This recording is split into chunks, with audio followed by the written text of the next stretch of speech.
Good evening. Today is February 28, 2019, and welcome to Chatham Township Committee meeting. Greg, the adequate notice was given? Yes, adequate notice of this meeting of the Township Committee was given as required by the Open Public Meetings Act as follows. Notice was given at both the Chatham Courier and the Morris County Daily Record on January 4th, 2019. Notice was posted on the bulletin board in the main hallway of the municipal building on January 4th, 2019, and notice was filed with the Township Clerk on January 4th, 2019. Thank you. And the flag salute. Pledge allegiance to the flag of the United States of America and to the republic for which it stands, one nation, under God, indivisible, with liberty and justice for all. Greg, roll call, please. Here. Mrs. Schwartz? Here. Mr. Ritter? Here. Deputy Mayor Kelly? Here. Mayor Solen? Here. We have quorum. Thank you. And now the next item on the agenda is the approval of the agenda. And is there a motion to approve the agenda as is? So moved. And second? Second. All in favor? Aye. Any opposed? Nope. The agenda is approved. And let's move on to the reports. And Committeeman Ritter, any reports? No report? No report. Okay. Karen? No report. Okay. Thank you. Tracy? I have one report. We'll be opening up the registration for Colony Pool on March 1st. We're opening it up a month earlier than usual. And I would encourage everybody to take a look at Colony Pool membership. There's something for everyone. There are rates for families, couples, individuals, senior citizens, twilight memberships, day rates. So if you can go on to colonypool.org and check out what's there. We'll be opening up for our membership registration on the 1st. Let me get a point of clarification. I think in the past, we've traditionally had a resolution as it relates to the colony fees each year. Is that not required, or is there a reason why we're not doing that this year? It's done by ordinance, and we only need a new ordinance if the fees are going to change. Who says that the fees are not going to change? How is That's that up to the determined? Township Committee. If I'm directed to put an ordinance on the agenda, I will, but I haven't received such direction. All right, well, is there any reason why it was not communicated to the rest of the committee why we're not reviewing the fees this year? I believe they were raised last year because I have the ordinance from 2018. If you want to raise the fees or make the motion to raise the fees, we can certainly table it and discuss it. I think we should table it and have a conversation in terms of discussing it. I don't think it's, I don't know, did someone make this determination on the committee here? That I'm not aware of it. No, I mean, there it's was been the no. policy and the process for the past, ever since I've been on the committee, to discuss colony pool fees. That's And this probably year's the first some- year that we're circumventing the system. I don't understand that. If I may? Sure. Go ahead. This is something, and I apologize to the committee. This was something, there was a note in the file about that. We had previously opened up the pool registration in April, and then I was asked about it. I saw that there was a note in the file about the maintaining the fees at the 2018 level, and I probably should have come back and consulted with the governing body or the township committee, and I did not do that. So Okay, I appreciate that, Bob. that will not happen again. So the note was in the file, was from Tom recommending keeping the rates at the same I level? thought it was in the budget file for 2019. 19. You know what, this is a decision for the township committee, and I should have stepped back and thought about that, so I apologize. Okay, well, I'd like to make a move or make a motion that we table this for discussion so we can, as we normally do, talk about the fees and what they should be for the subsequent summer. I have no problem with that. If you'd like to bring up something specific or a fee structure that you're interested in since you've been involved with Colony Pool, I think it's good for discussion. Great. Thank you. So, we won't be opening up Colony Pool registration on March 1st, and we will have a discussion as to whether some committee members would like to raise the rates for Colony Pool membership. Okay, so do we need a motion to table it, or we just table it? This came up as a part of a report. There's no There's no formal motion. action Okay. requested, but you've deferred it until your next meeting. But you've deferred it until your next meeting. in Okay. any event. That's fine. And Deputy Mayor, any reports? No reports tonight. No reports. Okay, I'll go last. John, any reports? Just one, Mayor. We did have a milestone finally with the Safe Routes to Schools Lafayette Spring Street grant. They did provide preliminary drawings, and they did submit those preliminary drawings to the DOT for the environmental review.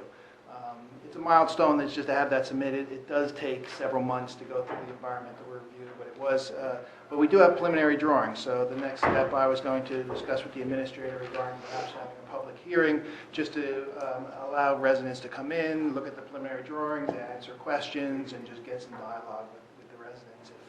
Just to see the plans, and there was some discussions on early on in the project that if there are some trees that have to be removed, if the sidewalk stays within the municipal right-of-way, but if a resident did want to try to save a tree, we did offer to work with them to try to get an easement on their property so we can go around the tree. So we want to still make that offer to the residents if they in fact won't have that interest or want that discussion, and just make them aware that the project has been going at a snail's pace. It's good just to give the residents an update of where we are, and then perhaps update them on the long process it takes, and just get that dialogue going. So, like I said, I will be speaking with the administrator about perhaps setting up that public hearing soon.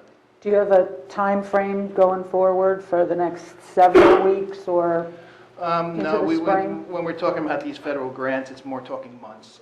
And it's typically, in the past, this next environmental review, it goes through it goes through the SHPO, the historical preservation. It goes through Fish and Wildlife. It just goes through department to sign off on all the various different, to sign off on it. And it takes about 6 months.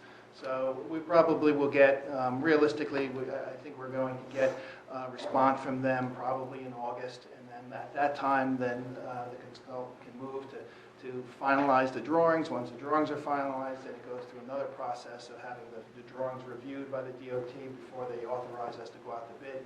So again, realistically, I think we're really looking at a 2020 summer project at this development. The environmental hearing with public citizens involved, public citizens No, with a hearing of citizens you suspect is going to be this year, 2019? Oh, yeah, I would like to meet with them sooner. I would think that we would want to meet with them within a month or so, just to get the notice out and to give them plenty of time to plan for it, and just have them come in, have the drawings laid out on boards, and just have people ask questions and individually. Again, remind them that they can call me at any time to discuss their particular property and have the concerns or issues, and just get that dialogue. So that, I mean, some properties have changed hands since this yeah, whole thing absolutely, began. Absolutely. So just again, just get out to the public that, make them aware of where the project, the stage is. We are at a stage where if they want to provide input or have any particular concerns or issues with their properties, that I want to get that incorporated into the design documents sooner than later. What kind of conversations have we had with JCP&L regarding their utility poles? I know that the DOT consultant has reached out to the utility companies, and so I have not gotten any other feedback on it. I mean, obviously, it's going to have some impact on their services too, right? Oh, absolutely. There's definitely some proposed pole relocations. Pole relocation. And the pole relocations, it's more of a pole shift than a relocation. So it's not as overwhelming for them to shift the pole to make sure that it allows us, because it either has to be on either side of the sidewalk, and a lot of times they're just moving it 2 feet to get the sidewalk in. So. Now, if I live along there and I've got $5,000 or $10,000 worth of landscape and light posts and electrical work and pavers and all of that, they're going to make reparation for that, replacing it all, or? Yeah, one thing, even when I put the grant application in, I was very generous with the estimate for restoration of planting trees. There are some residents that have paver driveways, and we want to replace that the way it is. So that there is, the grant, the value of the grant does accommodate a lot of those, to work with the residents. And in fact, it seems like the DOT is once even once we go out to bid and if the project is over the grant amount, I've been very successful in getting additional funds to cover 100% of the cost. So I'm not as concerned regarding the concerns of making, addressing those concerns with the residents. We want to make it right, and we want to do the right job and work with them. Some of our neighbors who live along Lafayette Avenue on that side where the sidewalk is not, tend to take full use of their driveways to park their vehicles. So what happens if all of a sudden folks who park in what was their driveway are now parking across a sidewalk? I don't know whether Sergeant Sawyer would have an idea on that, or whether if you're parking across a sidewalk, I would imagine that is worthy of a summons, but now it's your driveway. So now these folks who have a couple of cars parked in their driveway are now parking across a sidewalk on a daily basis as a matter of their life. Yeah, it's not uncommon for that to happen, and frankly, it's, if people are blocking it, they're just going to walk around the car in the back. Into the traffic. Well, usually, most of them, it's a sidewalk, and then there's at least a 4-foot section of an apron. And usually people don't have their cars extending that far to the curb. That's unusual to have that. So, that's just something that if it happens, I could just say from experience, I have a family in Bergen County, and whenever I block the sidewalk in Carlstadt or Moonachie, I'm always getting yelled at because I'm blocking the sidewalk. So, people do speak up if they're doing it. Right, but now you're putting a sidewalk where their driveway is. Well, Obviously, these are again, discussions we're going to have for yeah, time and- immemorial, but Well, our improvements are limited to the right-of-way, and their driveway, and usually it's the first 8 feet of the driveway, and usually there's plenty of driveway for them to go. So it would be an unusual situation where people would stack their cars that far out, but if it happens, we'll have to deal with it. We'll have to get the police involved and address that. Great. John, I have one question though. The sidewalk along the Cougar Field, along the Turnpike, is that county or whose responsibility is that, do you know? Because it was a concern brought up to my attention. Those sidewalks are, really not. Well, our people ordinance not able to reads walk. that we don't put the responsibility on the property owner if it's, we actually don't reference Board of Education, we reference commercial property in our ordinance. It's responsibility of commercial property to maintain sidewalks, but we're silent on the Board of Ed unless you consider the Board of Ed. All right, that's fine. Residents, it's not that, we don't make that responsibility of the property owner. Okay, we'll talk. Okay, thank you. And Bob, anything? Yes, thank you, Mr. Mayor. 3 items. Number 1, tomorrow, March 1st, we're welcoming Kathleen Nagy DeRosa, who will begin work in our construction office. The committee was gracious enough to adopt Resolution 2019-58, which authorized her hiring at the February 14th meeting, and this is to fill a vacancy in the construction office, and we're looking forward to having her help us out there, and we wish her a happy and a successful career with the township. Also, a budget update. The deadline to introduce the municipal budget is Friday, March 29th. The CFO and I have met with our auditors. We met with them yesterday afternoon to review some schedules for a potential bond issue and pay down of some debt, and then to look at some other costs that may be coming up for the municipality.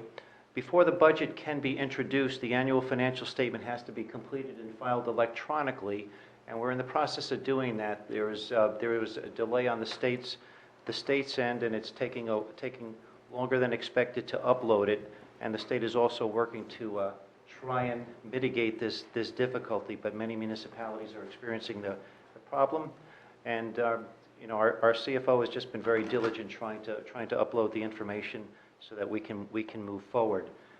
At the March 14th meeting, I would like to speak with the Township Committee and confirm some policy decisions that will affect the ultimate outcome of the budget, so there'll be an email that'll be coming out from me with just some questions, so we can make sure that I have a good understanding of what are some of the policy decisions that the governing body has confirmed in the past. One of the items that we will need some direction on is the open space tax. And by ordinance, it's at 2 cents. The governing body has reviewed that in the past couple of years and made decisions on what number we should use. So that's going to affect what goes into our budget. And then I want to make sure that there's sufficient time for the governing body to ask any questions and for the Administration of Finance Committee to review it. But we will answer all questions that are related to the budget.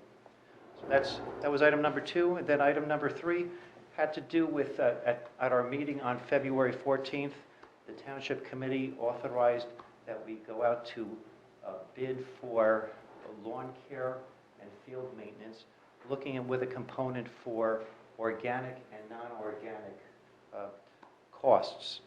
One of the items that came up after the meeting on the 14th was that we met with our colleagues in the borough of Chatham, as well as some representatives from the Board of Education. We met with them on this past Tuesday morning over in the borough.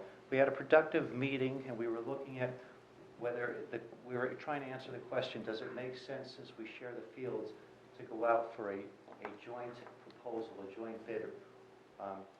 The timing seems to be kind of tight to do that with 2 other entities. But one of the items that did come out of it was that there are 2 cooperatives that appear to have contracts for organic and non-organic options. So we will look into that. One of those co-ops is the Educational Services Commission of New Jersey, and the other one is the Somerset Cooperative, and the township belongs to both of them. And I believe that the borough belongs to both of those. So we're gonna look at that, and we will come back to the township committee with information on that. But I will be speaking with our colleagues in the borough about that tomorrow and on Monday. So that's my report. Thank you, Bob. Albert, any update, any reports? Yes, Mayor, thank you very much. The first item I'd like to address is Resolution 2019-070.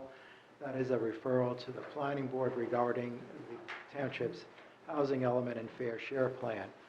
As you may remember, on December 13 of 2018, you authorized the Township to enter into a settlement agreement with the Fair Share Housing Center to settle your affordable housing litigation. That settlement agreement was the subject of a preliminary and fairness hearing this past Friday, February 22nd, and the Superior Court of New Jersey approved that agreement. As part of that, you should note that there were no objections to the agreement, no one filed written objections to it, and no one appeared at the hearing in opposition to that settlement. The court, consistent with the agreement, gave the township 150 days to take certain action to implement that agreement. One of those actions is the adoption of a housing element and fair share plan consistent with the agreement and the court order. So this resolution before you refers that matter to the planning board, because the housing element and fair share plan is a component of the master plan, and the master plan is within the purview of the planning board. So that resolution refers that to the planning board. It attaches the settlement agreement, it attaches the order, so the planning board knows exactly what the parameters are. Your resolution does one additional factor. It requests that the planning board complete its work on the housing element and fair share plan within 120 days. The reason 120 days is because you may remember from the settlement agreement, we have to go back to court on the compliance hearing and the second phase of those hearings within 150 days, which should be sometime in mid-July.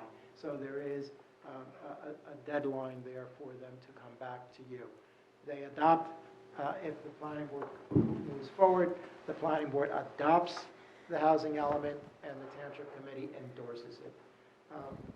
So that's an explanation of Resolution 070. Secondly, I wanted to give you an update on a new matter. I did receive correspondence from the attorneys for the transcontinental gas pipeline on February 22nd, and I had that correspondence along with the attachment circulated to the Township Committee. The area where, this is part of Transcontinental's improvement of its infrastructure, and there is a valve replacement that has to take place. That valve is located on the Public Service Electric and Gas Company easement crossing Southern Boulevard near its intersection with Hampton Road. The Transcontinental has requested and has been granted a soil erosion and sediment control permit. The authorization for Transco to proceed in this fashion is that, like Public Service Electric and Gas, who is regulated by the Board of Public Utilities, Transco is regulated by the federal government and holds the necessary licenses to operate a pipeline. So they have the federal authority to proceed forward with, other than getting a soil erosion and sediment control permit, which, as I said, was granted because it met the requirements for such a permit. It is anticipated that the work in that area will end by June 2019. It is work to be done within an area that is already cleared. There will be no tree removals. However, there will be some trimming of some of the sides of trees. They will restore the area to as reasonable condition as possible. They will have an environmental inspector on site during the construction. Transcontinental will also provide 45 days notice to the adjoining properties and a minimum of 72 hours notice to the township before it begins to do work. When I saw this, it raised similar concerns, at least in my mind, with what we heard 2 weeks ago or a month and a half ago regarding Public Service Electric and Gas Company and the clearing they are going there. So the township engineer and I asked Transcontinental Gas Pipeline a series of questions, asked for a lot of information. The latest one is that letter from February 22nd.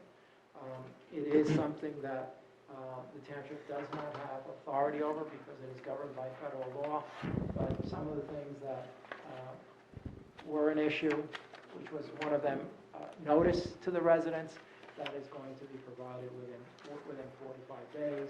And that notice can also be placed on the township website for additional notice. So I just wanted to give you an update on that and let you know that this work is governed by federal law. And John reviewed the soil erosion and sediment control plan, and he's satisfied that it meets those requirements, and on that basis issued the permit. How big is the area of impact that they're working on? You say it's from Hampton, it's so Southern Boulevard going south, further into the swamp, or? John could tell you the direction better than I can. It's 2.4 acres, I believe, that it is the work area. But what direction it is, John can address that better. They already have an existing facility within the PSE&G corridor. It's located several hundred feet off of Southern Boulevard, and for the most part, you're not going to see the work going on. And the only what's going to be mostly visible is they are using the area of the former gazebo area as a staging area. They're not clearing, they're not grubbing, they're not doing any work there, but they are going to stage material there. And so that's what most people are going to see is the material being stored. Like I said, the physical work is in their existing facility. If you're looking on Southern going out towards the swamp, it's located on the right-hand side, and for the most part, it shouldn't be an issue. It's really just making everyone alert to the fact that work is going to be going on. they call it a valve replacement, but when I look at the plan, there's piping, there's bypass, it's quite a bit of work that they're doing to upgrade the facility.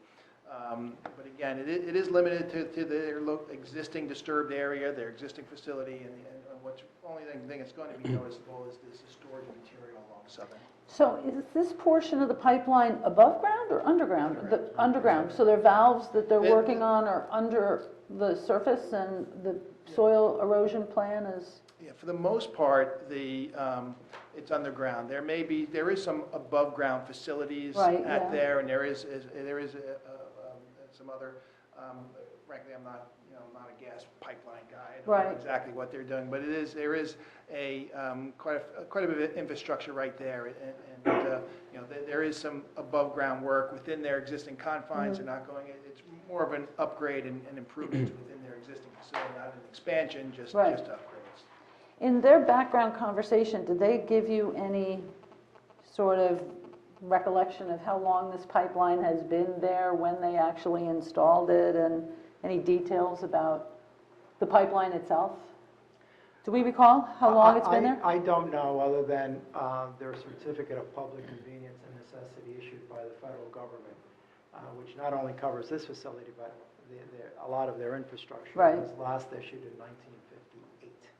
Well, I don't think this pipeline's been there since 1958, though, has it? I mean, is it possible that it has been? I think it has been. It's been a very long time at this location. And this is the normal course of business for them, and this is no concern for residents about possible accidents in the midst of this valve change? Anything's possible, obviously, that being said. Anything's possible, but they certainly have, they have health and safety plans. This is something that's not done, very lightly. They have control plans that they follow, and there are, it's a major utility. This is something that they would be following appropriately. And how long is the work expected? They said they should be completed by June, so it's 2 or 3 months. Oh, thank you. And the last update that was done to that facility was 8 years ago? I don't recall. It may have been some minor work, but I don't recall any major renovations 8 years ago. I think that there was some renovation work done there because this is right off of Jeffrey Court, right? That substation right there? Yes. So my house was right Okay, there. So we were very concerned about it when it was happening the last time. And it was, I believe it was fairly extensive at that time. But I can't remember if it was 8, 10, 12 years ago, but there was work done there at that time. And the Environmental Commission just let her walk down there just last weekend, kind of as one of their Pilgrim Pipeline kind of exercises. This is totally separate from the Pilgrim Pipeline, I Absolutely. understand. Yeah. And I understand correct, there were at least 2 different areas that were fenced in there where the pipes came up. There was an above ground installation. Everything's going to be going on inside the existing fenced in areas?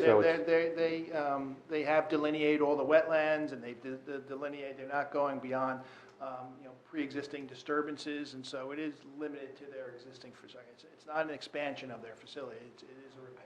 Okay, thank you. Okay. Is that it, John? Thank you, okay.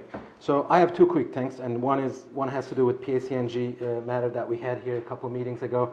I think we have a meeting scheduled for this Friday, to walk. Monday, This unless Monday? it snows. We're Yeah. supposed to get snow And Sunday night. so- It has been rescheduled a couple of times, I think, because of the snow, but I want public to know that we're still on it, and, we're gonna meet with PSCNG folks, weather permitting, and on Monday, and then we'll take it from there. We'll provide additional updates after that. And the second quick thing is that I'm working on this technology committee that I'm forming, and I met with Bob Hoffman, and I spoke with Albert, and I'm hoping that by the next meeting, I will have something to discuss with the committee members. So that's it for the reports. Now, next item on the agenda is the hearing of the citizens and petitions. And this is an opportunity for any member of the public to be heard about issues which are not topics scheduled for public hearings tonight. To help facilitate an orderly meeting and to permit all to be heard, speakers are asked to limit their comments to 3 minutes. So This is the opportunity for public to speak about anything other than ordinances that need public time, there's nothing on the agenda, so you can speak about anything. So please come forward and introduce yourself. Thank you to the committee. I'll keep the comments brief, precisely on point. The shorter of the two. Your name and address? Of course. My name is Rez Estevez. I live on Southern Boulevard in the Township. With respect to the Chatham Day School, excuse me, I misspoke. With respect to the summer camp issue, again, to reiterate, it needs to make money. If it's not self-supporting, it should be removed. The second, which is the more severe, is pertaining to the planning board review of R3 and R4 zoning. It seems that the scope of the resolution has enlarged. Now it also encompasses R3. This is large government creep that is unwelcome. It is an encumbrance on the ability of our homeowners to improve their lots, to sell those lots to developers to improve them for subsequent purchasers coming to our township. People come to Chatham Township for so many reasons, one of which is getting high-quality housing available in move-in condition. And those of you who have had exposure to real estate, you know that's what buyers are looking for, a ready-to-move-in property.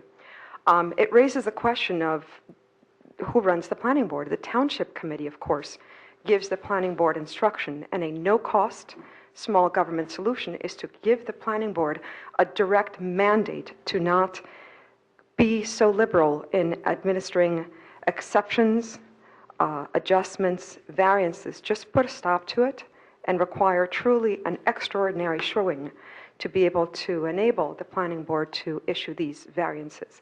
There are zoning rules on the books for these reasons, and there is an established process to update those zoning rules. It does not seem to me that the review of R3 and R4 with an eye towards restriction would be welcome. It would be a great disservice to the homeowners in the township. Don't raise my taxes, my property taxes.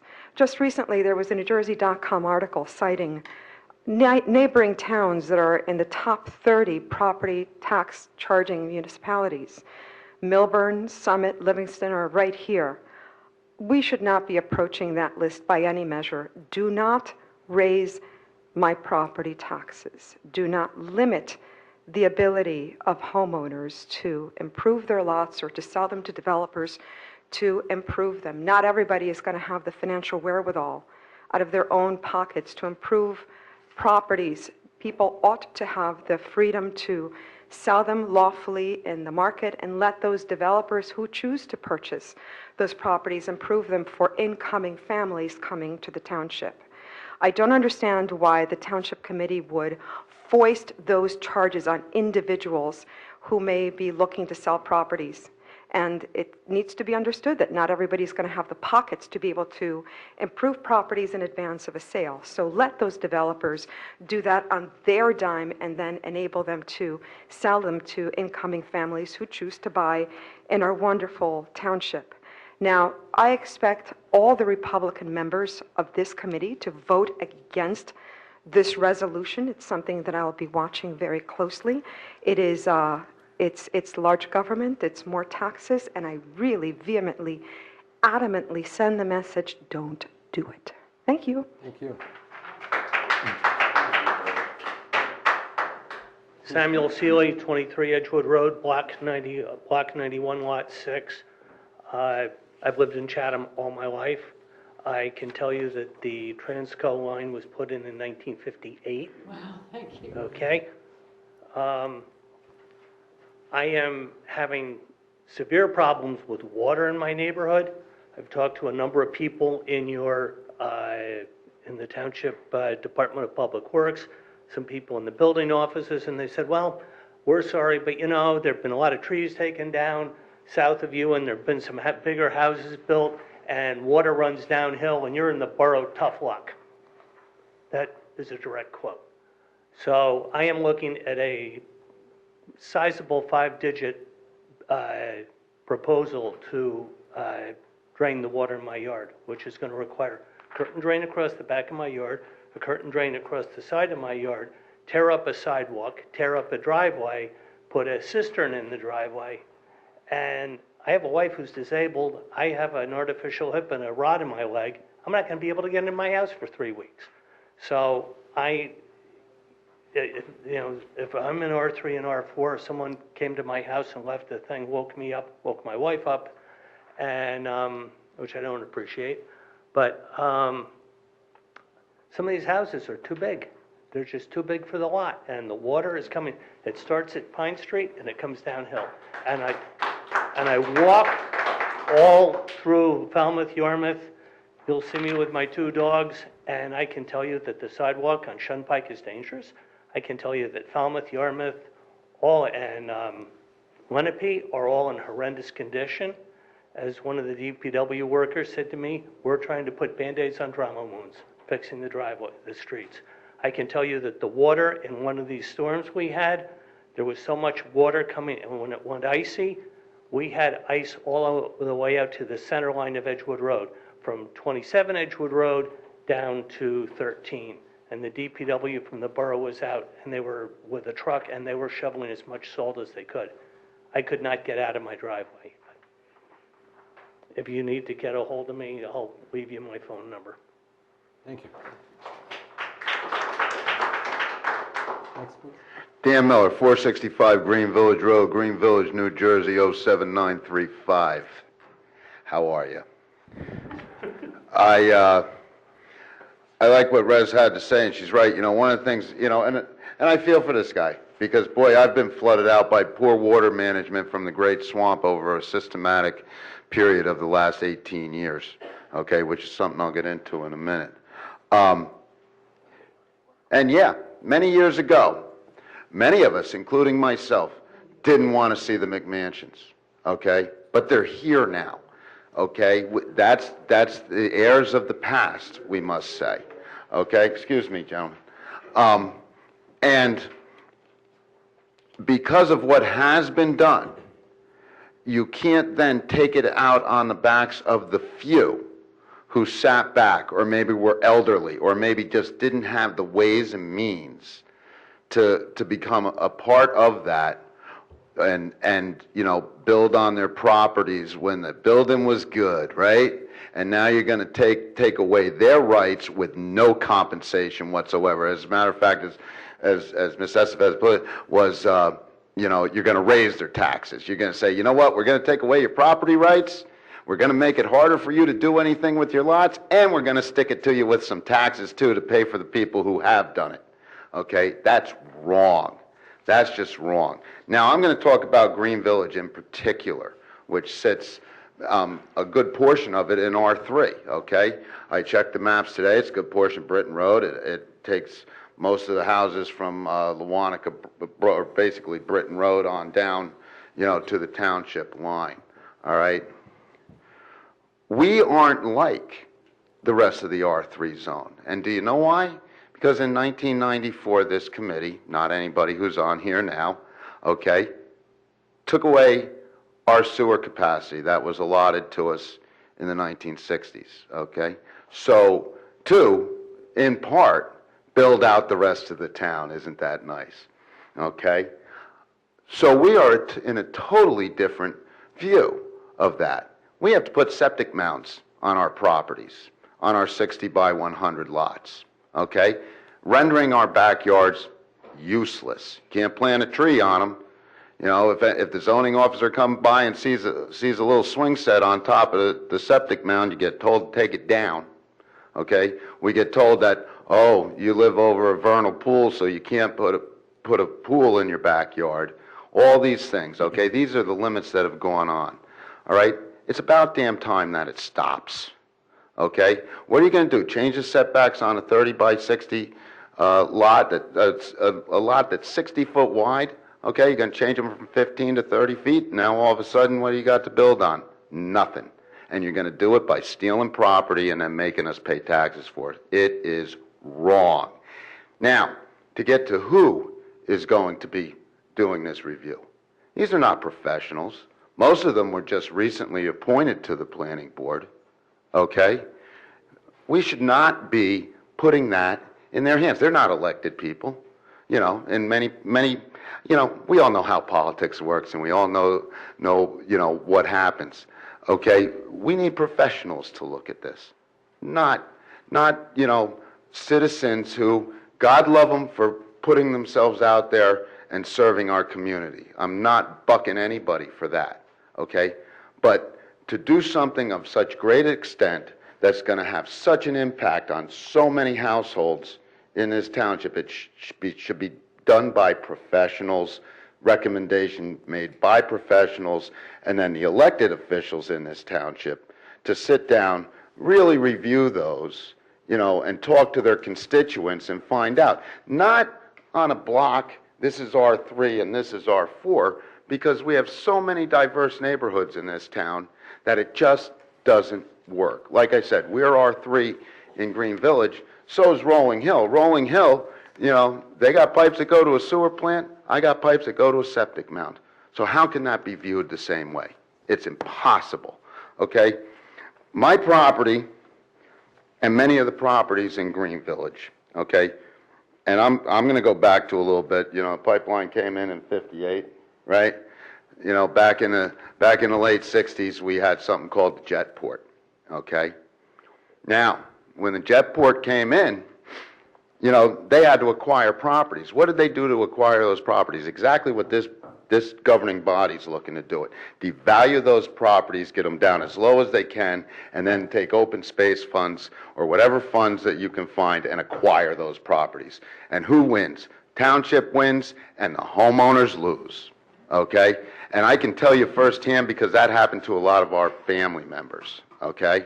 Now, because of the water management, okay, in this township, okay, in the swamp, okay, groundwater levels have raised, okay, 18 to 20 feet, hence the septic mounds in Green Village, hence the acquired properties through default by creating wetlands on private property.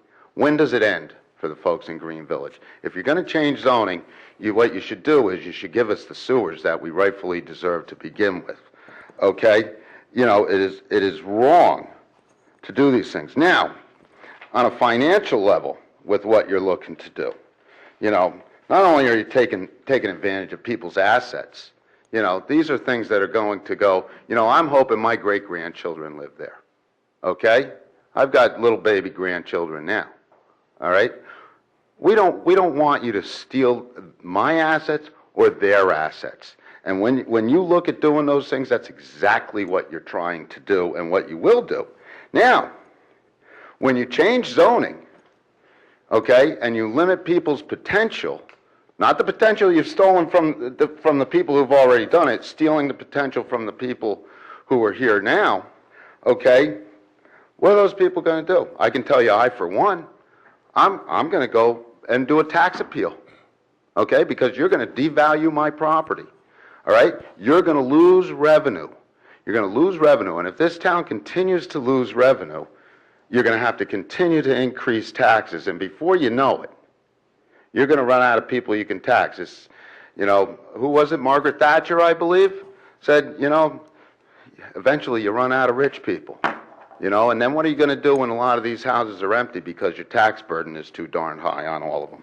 So I suggest that you don't vote to have these folks look at it, that if you want the master plan reviewed, have it done by the professionals who are trained, who are educated to do it, and not just people who have some kind of personal agenda, who happen to live in town, who have either taken advantage of of what's been built out before, or are even looking to build out in the future. It needs to be done by a nonpartisan entity. They need to make recommendations, if possible.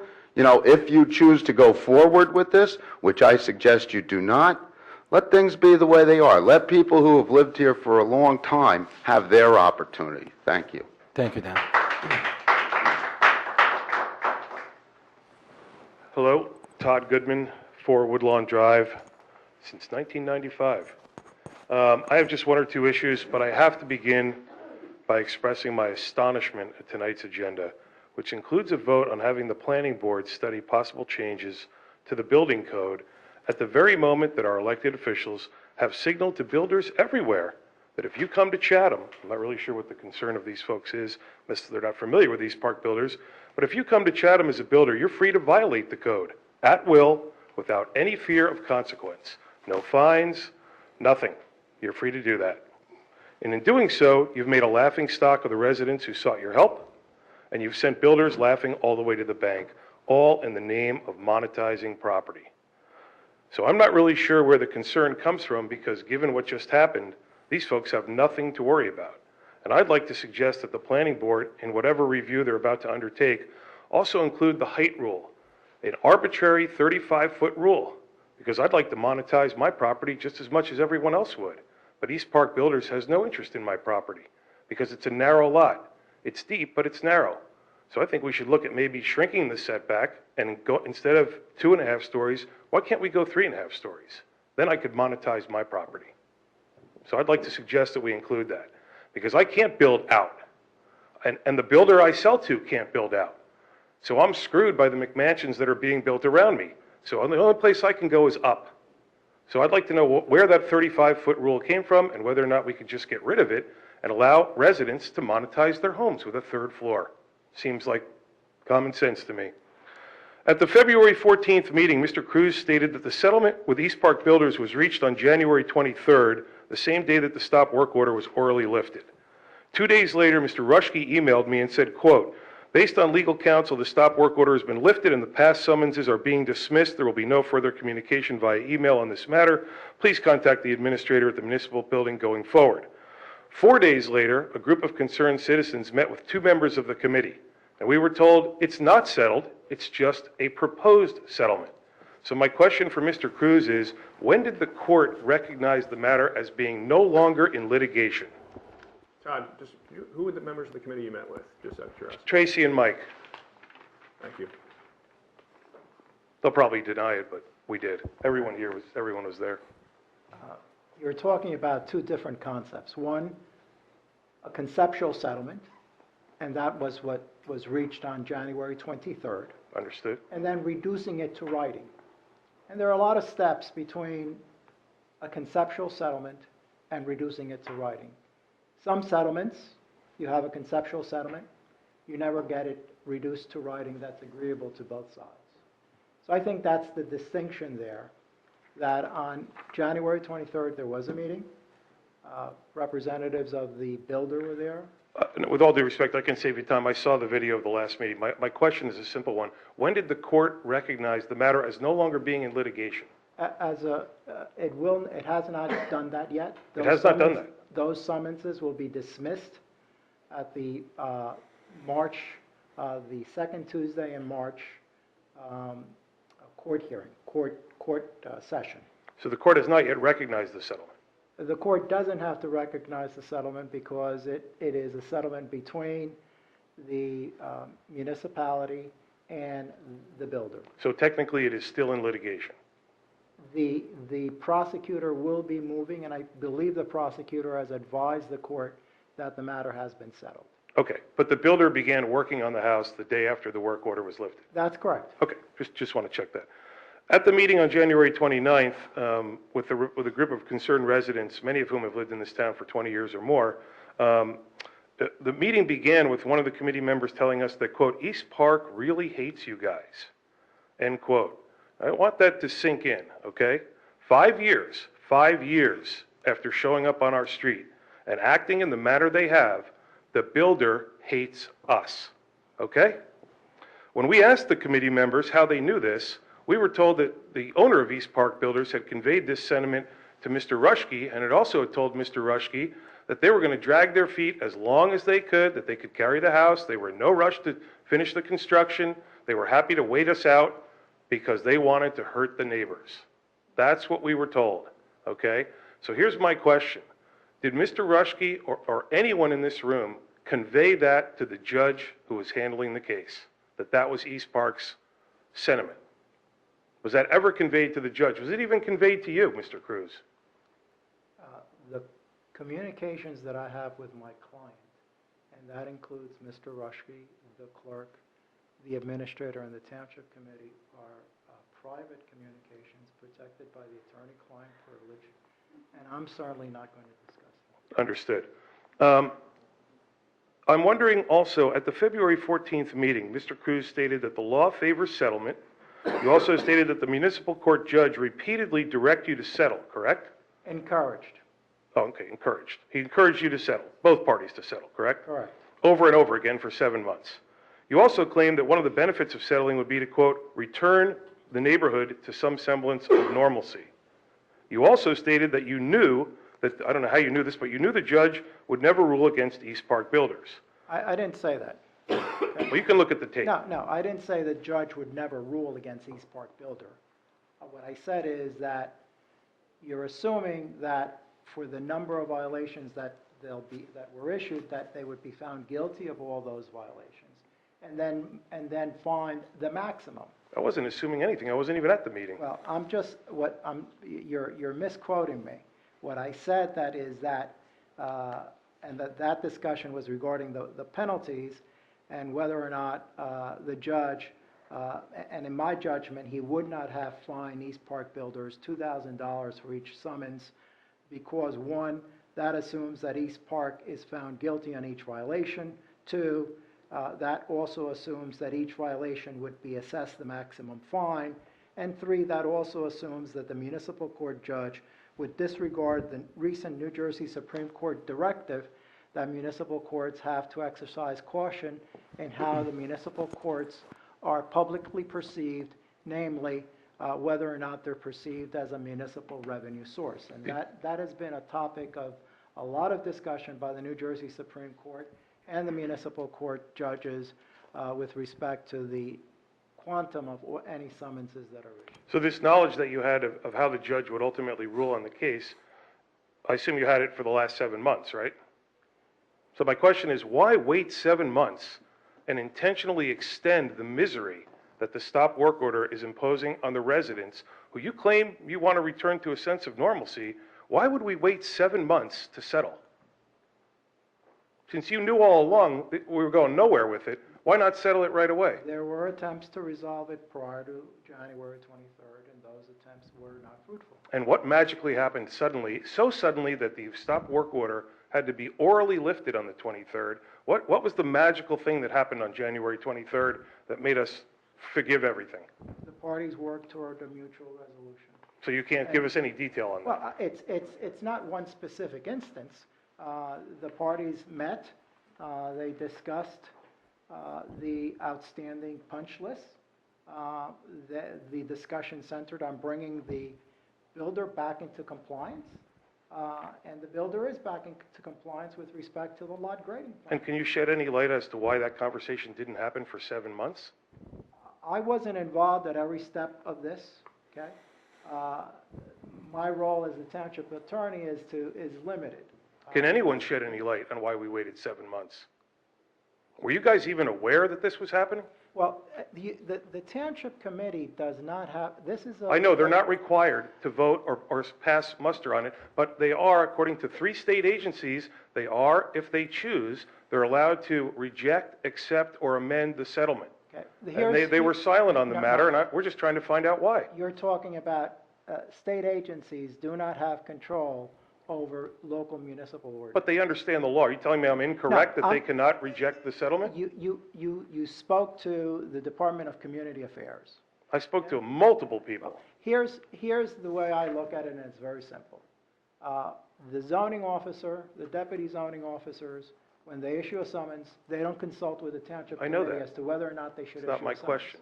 When they try a municipal court summons, they don't discuss with the township committee whether to try it or not. I'm aware of that. Whether they dismiss it or not issue it at all. It's the same as it is a quasi-criminal matter, okay, which the township committee should be divorced of. It's similar to a police officer issuing a traffic ticket. The police officer doesn't check with the chief of police as to whether or not that traffic ticket should be issued. The police officer does not check with the township committee as to whether or not what to do in court. It is up to that police officer to make that determination. This is no different than that. What Where the difference is that it has been brought here in public session to the Township Committee. There are many summonses that are disposed of in the same fashion as this was disposed of. It's interesting that you mentioned traffic tickets, because my guess is if I received a summons from the Chatham Police every day for 7 months, at some point during that period, my license would be revoked. However, you still haven't answered the question. Yes or no, the Township Committee has the authority at the end of the day to accept or reject whatever your settlement is, yes or no? My legal judgment is no. They don't have that authority? No. Okay, so the state agencies are wrong. At the February 14th meeting, okay, so we've covered that. I'll have to look that up because I can't imagine the Todd, state is wrong. everybody's limited to 3 minutes, but I'll give you additional 3. if you Nobody's don't mind. stuck to 3 minutes. No, I know. Nobody. No. Why that's am I fine. limited to 3 minutes?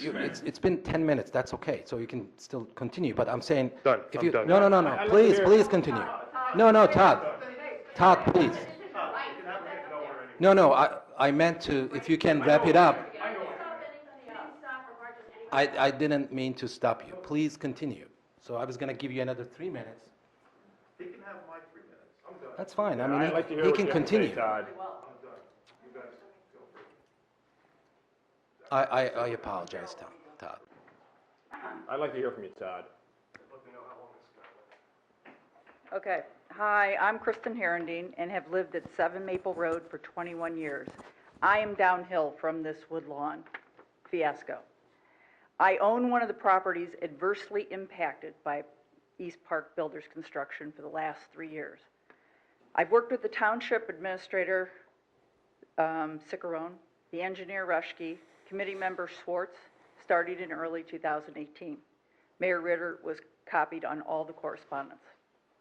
Prior to that construction, we did not have a water problem, nor have I ever made a complaint concerning water, nor has any other Maple Road resident. I have personally spent thousands of dollars on damages, and one of my Maple Road neighbors has spent thousands of dollars proving this damage was due to overwhelming mud and water coming off the East Park construction. This water would flow out of the street pipe for weeks after it rained. So it wasn't just rain, it was when they blew through the rock, they opened something up. As I became more frustrated with the township and East Park builders not finding a solution, Mr. Ciccarone and Mr. Rushke assured me during the summer, in writing into my face, many times that I see them on Woodlawn or on Maple Road, that East Park was being fined daily and a stop work order was put in place. As the water and mud continued to cause havoc on my property, in my basement, and in front of my property and my neighbor's property, the fines were the only thing that were keeping me patient. There were numerous discussions and emails concerning this ongoing problem all year, and everybody was aware of it. The resolution was found in October. The work wasn't done until December. Maple Road has endured 2 years of water and mud in my house and in front of my house. I have been told the cost of that water drainage repiping was $114,000. Haven't seen it in writing, just heard it. I expect East Park builders to pay for it, not township taxpayers. They caused it, they fix it. I was informed that the township attorney, Mr. Cruz, settled that $200,000 fine for nothing in return. They were supposed to just do their job and get the construction done. Who gave you that authority? You said the deputy zoning officer. I want to know who it is. Who was that person that said that the township wasn't going to get their $200,000? Shame on those who told me that they were being fined and then they didn't enforce it. I expect East Park to pay the $200,000 fine and reimburse the township $114,000 for the repiping of the rain runoff. Is this township committee really going to allow this bad character to build another home on the same street? I know 10 builders in my neighborhood, 10 different guys. Know them all, watch them do it. put up houses, do renovations. Never was there a problem. This guy is rude. He is awful to the neighbors. I've talked to him several times. We've had handicapped people coming over saying, well, you've got to get this stabilized and under control. And the guy's awful. So we're going to allow him to put another home up on that same street without reimbursing the township for the harm inflicted. $314,000, really? Shame on this committee and shame on us residents for not doing something. Thank you.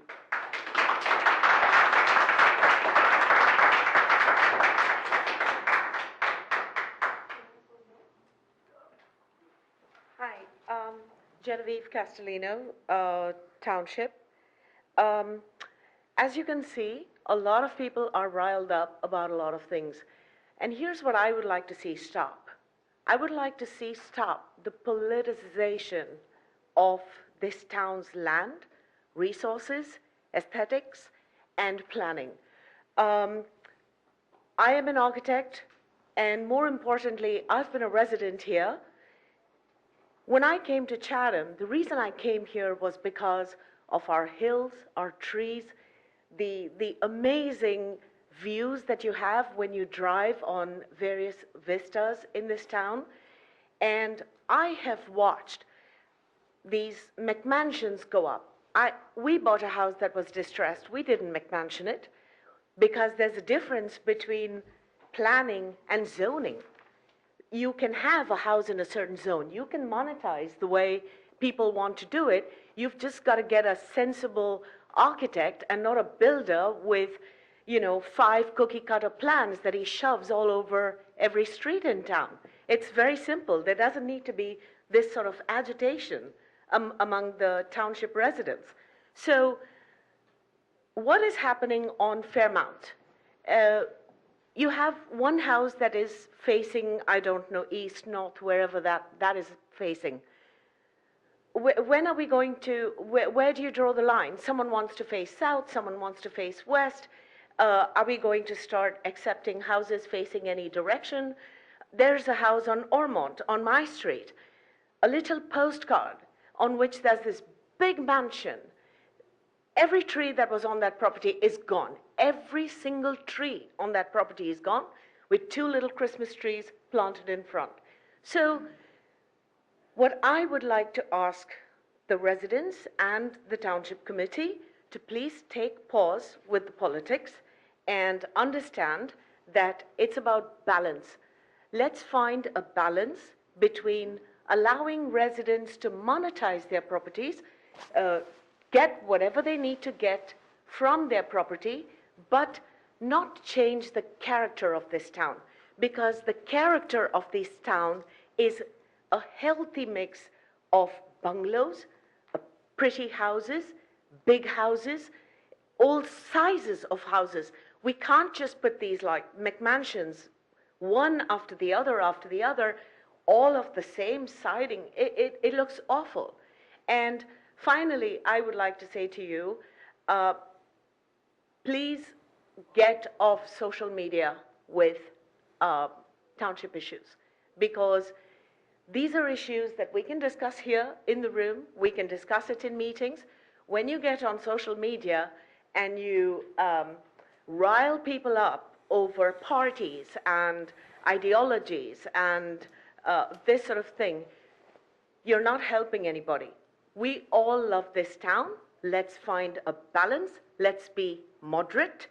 Let's do what's best for this town, and not what's best for whoever's running for elections next. Thank you. May I just say, Ms. Genevieve and others, we have all taken to social media on many occasions for many things, whether they are party-oriented, as you suggest, or politically oriented, or religious-oriented, or perhaps just events-oriented, things that we think are important versus things that other people think are important. when it comes to putting out a matter of public record, such as this evening's proceedings, I don't see that as being party-oriented at all, and I think you're talking to me specifically about the I am. post that I put on my Facebook page, which actually never brought party into it, and as you will know, I specifically mentioned ideology.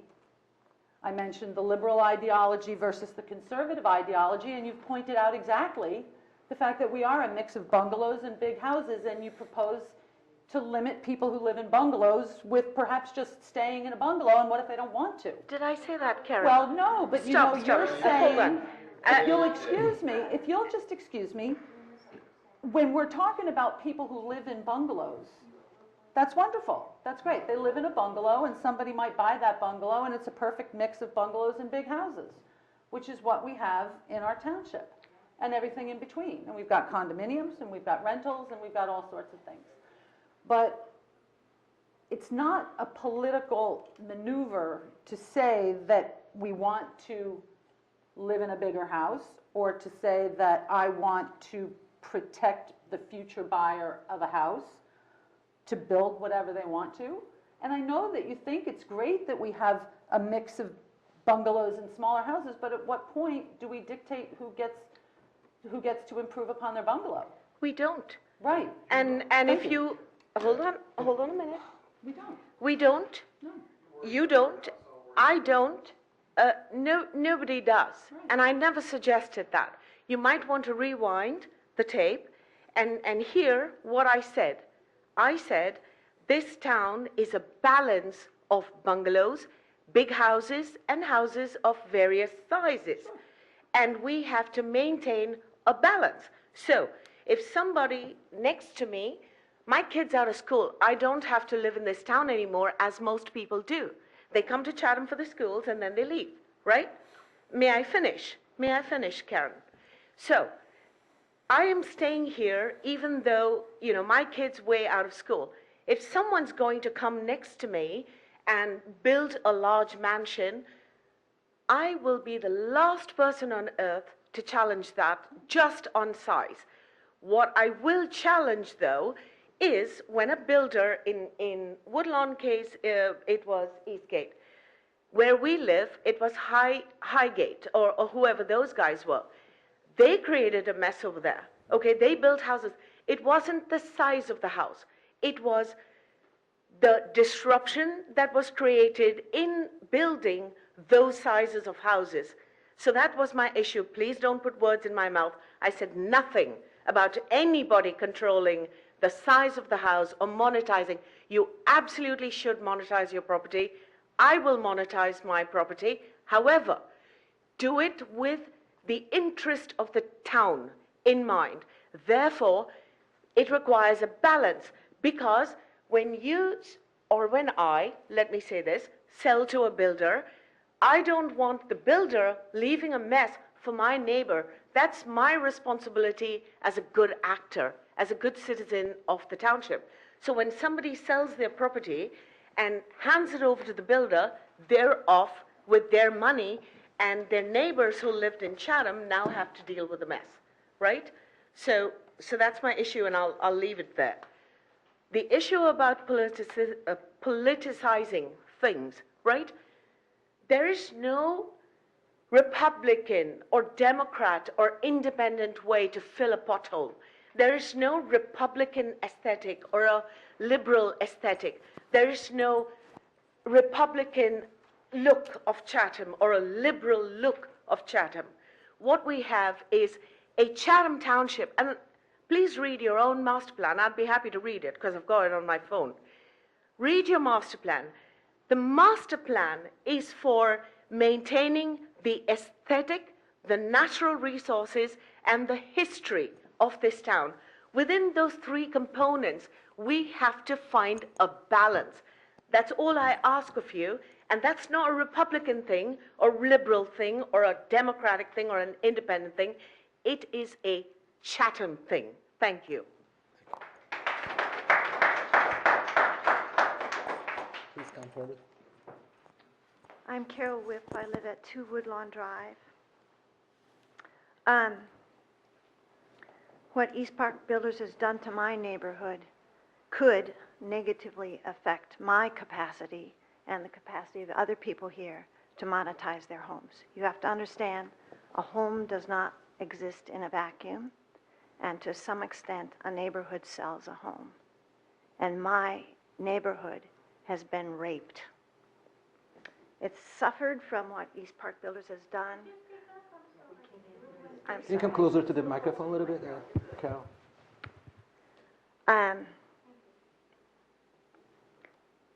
What my neighborhood has suffered from what East Park Builders has done is partly also what they've been allowed to do.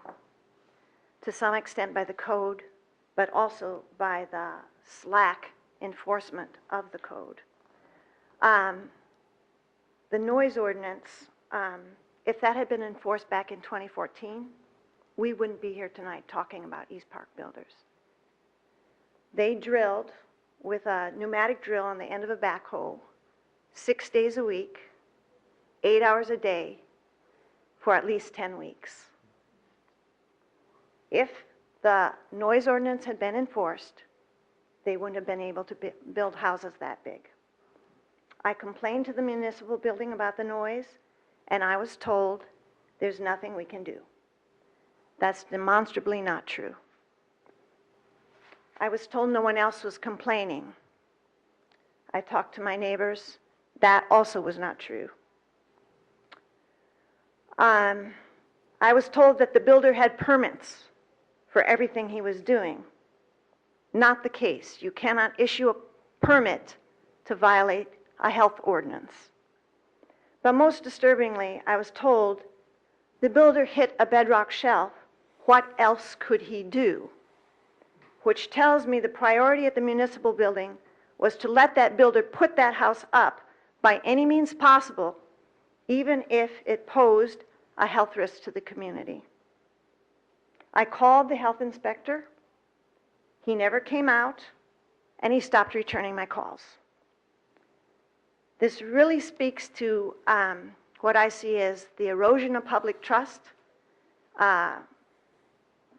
in our dealings with the township. We were really let down by the people who were supposed to have our backs. So what I want to ask tonight is that the committee, the administrator, the construction department, everyone involved, I would like an assurance that if East Park Builders commits any violation at number 3 that poses a risk to public health, you will immediately stop it.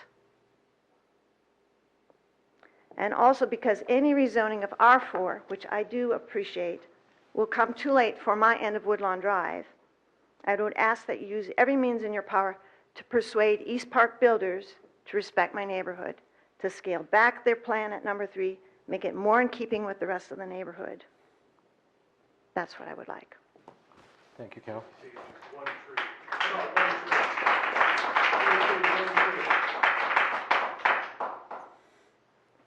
Good evening. My name is Christina Mott. I'm at 22 Nicholson Drive, and I just wanted to make 2 short statements. First, I just wanted to say that I'm very disappointed that East Park Builders was given a free pass, or seems to be given a free pass, on the fines for irresponsible and damaging work done on Woodlawn Drive. It makes no sense that the township is allowing anyone to ignore ordinances designed to protect our citizens and our environment. This sends a dangerous and unwelcome message to everyone that our laws can be trampled without any penalty. I plead with you to avoid undermining our existing laws by not making similar deals in the future. Second, I want to thank everyone for considering asking the planning board to examine the ordinances dictating the size of a home on a lot. Our neighbors on Woodlawn Drive are quite upset about the changes in their neighborhood, and I think it's reasonable, given the enormous differences in plots and neighborhood aesthetics there and across the township, to look at reasonable changes that protect all homeowners. Because while some committee members will be quick to point out that changes in zoning infringe on owners' rights, I argue that radically altering aesthetics and ignoring social norms infringes upon the rights of all township homeowners. Please consider how some new or renovated homes, due to their large dimensions, appear to sit on land that is barely visible around the perimeter of the home. This is the appearance of 11 Woodlawn Drive, for example. An entire neighborhood of homes allowed to be renovated in that way will visually reduce or eliminate the natural beauty inherent to Chatham Township. The natural beauty of the township makes it stand out amongst comparable towns. I'm sure there are some reasonable implementations that would allow for a balance between maximizing our investment in our homes and retaining the character that makes Chatham Township a very desirable location. I'm arguing to you that by protecting the aesthetics of Chatham Township, we are bolstering the desirability to live in Chatham Township, and we are therefore nurturing the investments all of us have made in owning homes here. Thank you.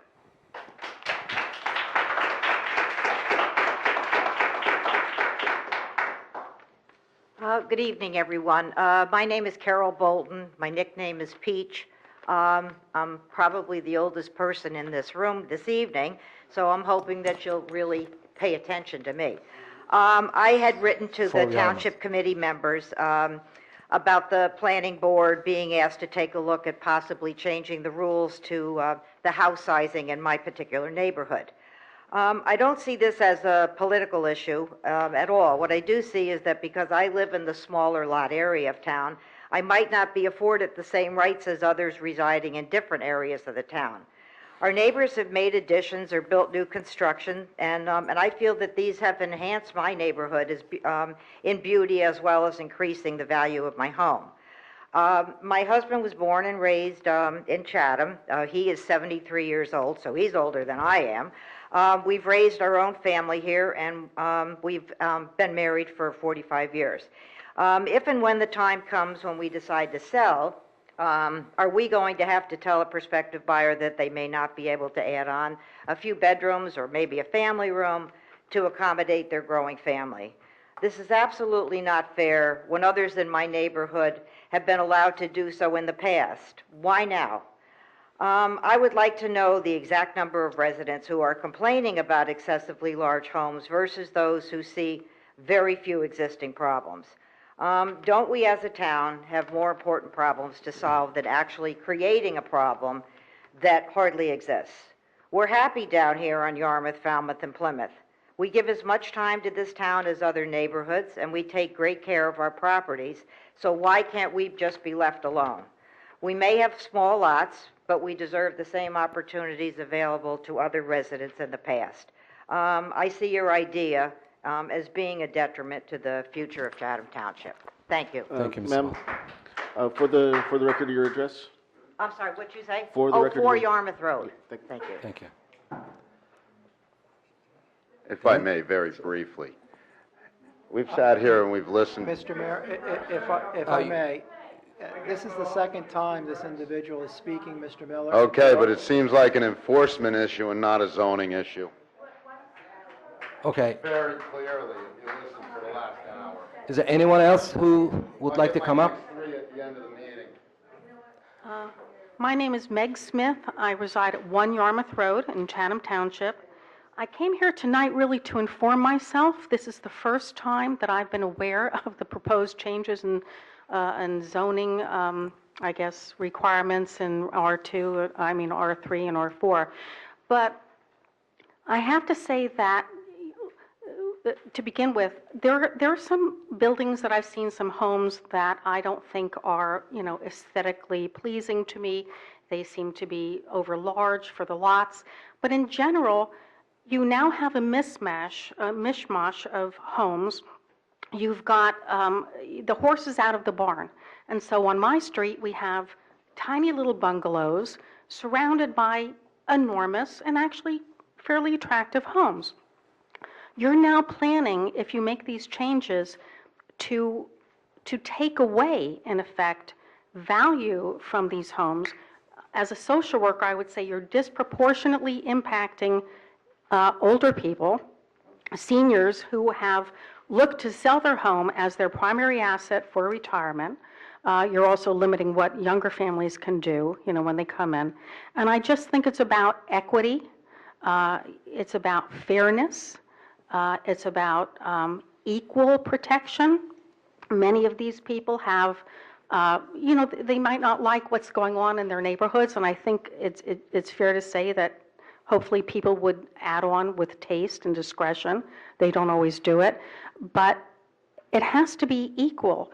You've allowed a lot of this development to proceed, and all of a sudden now you're going to hit the brakes and say, you senior person, I'm 68, my husband's 75, we're not planning to move, we're not planning to add on right now, but if somebody buys my home, suddenly if you don't allow me to expand it or allow them to expand it, you are taking value out of, and I'm wondering, I've talked to now several people this week, and they've said they're planning to sue.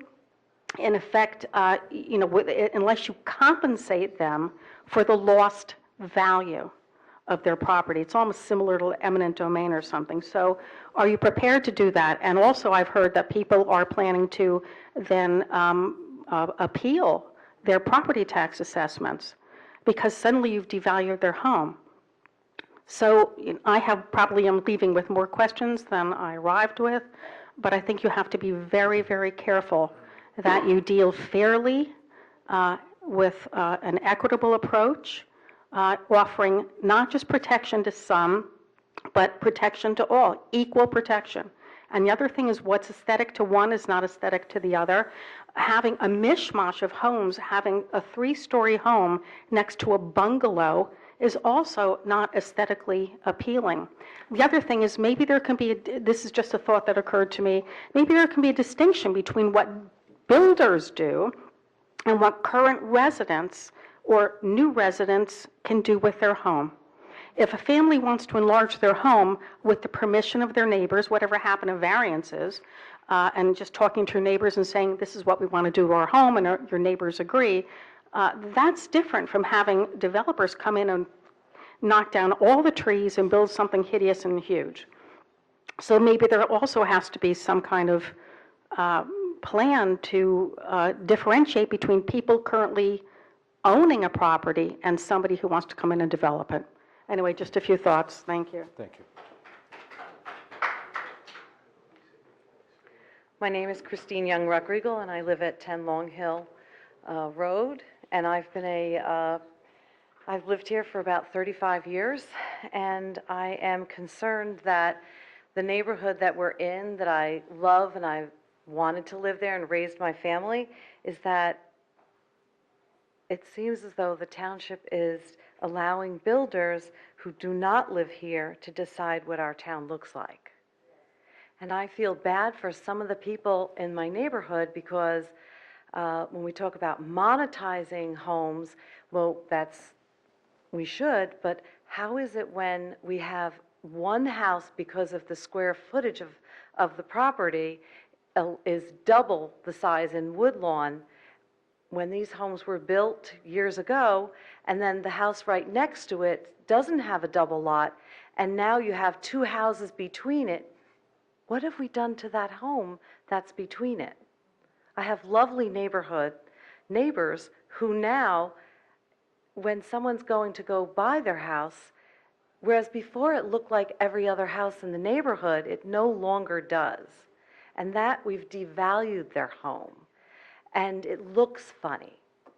I think that the master plan makes it that the committee's responsibility to protect the character and of settled neighborhoods. And I researched, as a matter of fact, the master plan, and I thought, wow, it was written, I think, in 1999 and then revised, but it said, the extent to which there have been significant changes in the assumptions, policies, and objectives forming the basis for the master plan and development regulations since last revised, and community character, scarce developable land has led to tear down and rebuild and renovation of the existing housing stock becoming the dominant home construction activity in Chatham Township.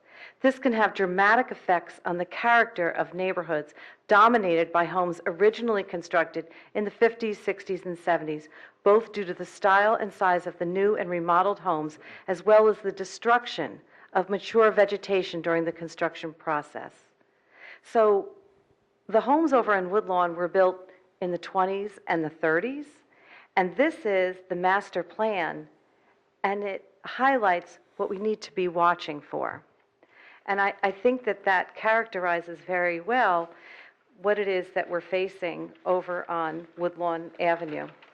And I think that in terms of the settlement with East Park Builders, I think that the legal counsel, and I think you made some points that I was interested in, but I think that you can understand how we feel is that this builder, now we have to worry about, I mean, we didn't pave a street because we've been held hostage to what's been going on there. And we've been frustrated. We've watched a big digger on top of a rock, and we're concerned that we would have children in the neighborhood playing on top of that digger that could roll down the hill. It was dangerous. And I think that it's this big house, you know, and the family, we have another family that moved into one of his homes. You know what? They're a lovely family. But the houses, for the square footage, don't look appropriate. You know, we are not Rolling Hill. We're not one of the newer homes sections, and the square footage from the street to the home is massive.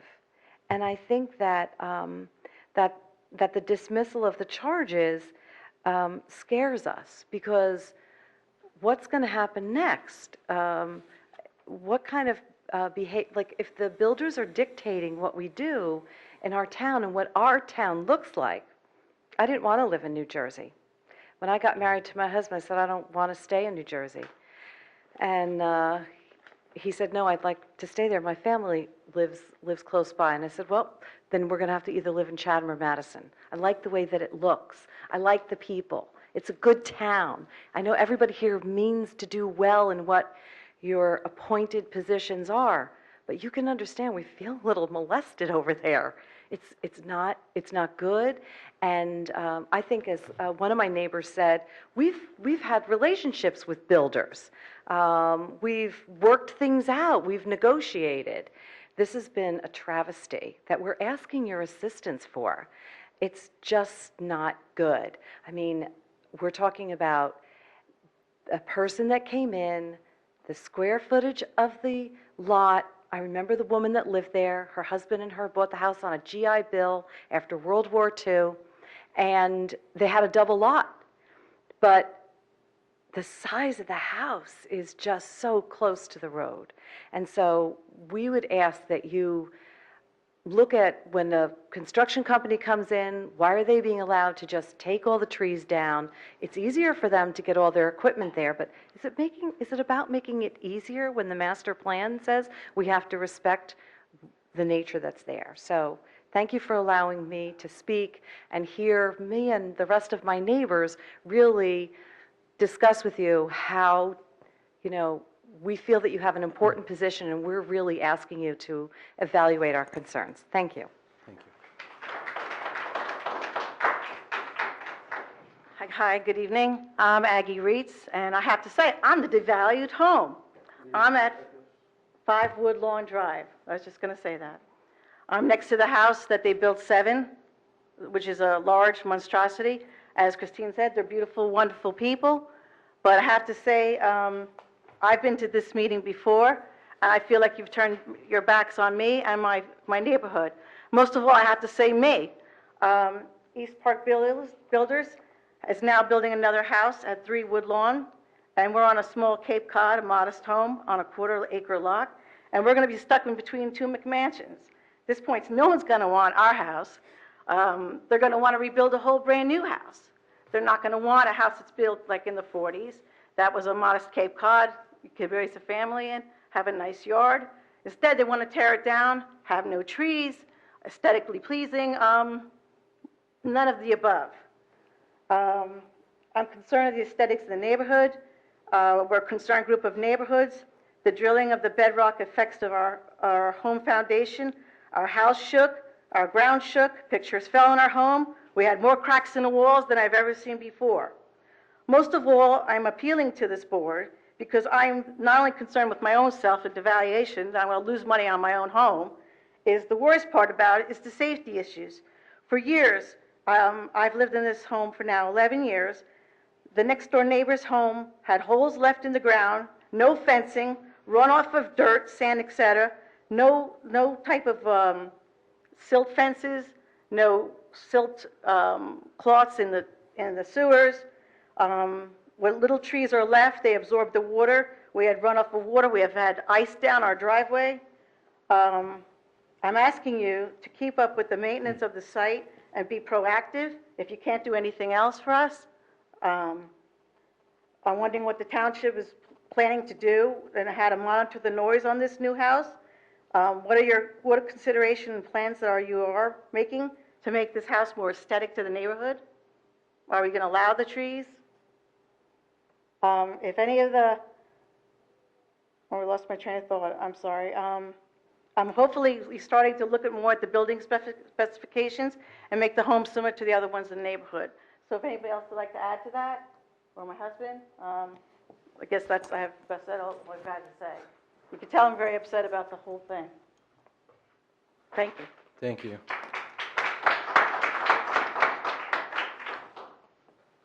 Anyone else? Todd, would you like to finish your statement? But please, quick. I'd just like to point out one thing. Okay. Is that we're being told by the township attorney, the person who's supposed to advocate for residents, because the township isn't you guys, okay? Even though I get all the hubris that comes from that dais, but that's not the township. The township is residents, okay? And we're being told, he's telling us that in his legal opinion, you have no authority over the settlement.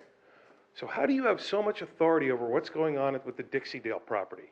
That's all that this town has been consumed with for years. And somehow, magically, this body is allowed to step in, weigh in, comment, do this, do that, change things. It goes on and on and on.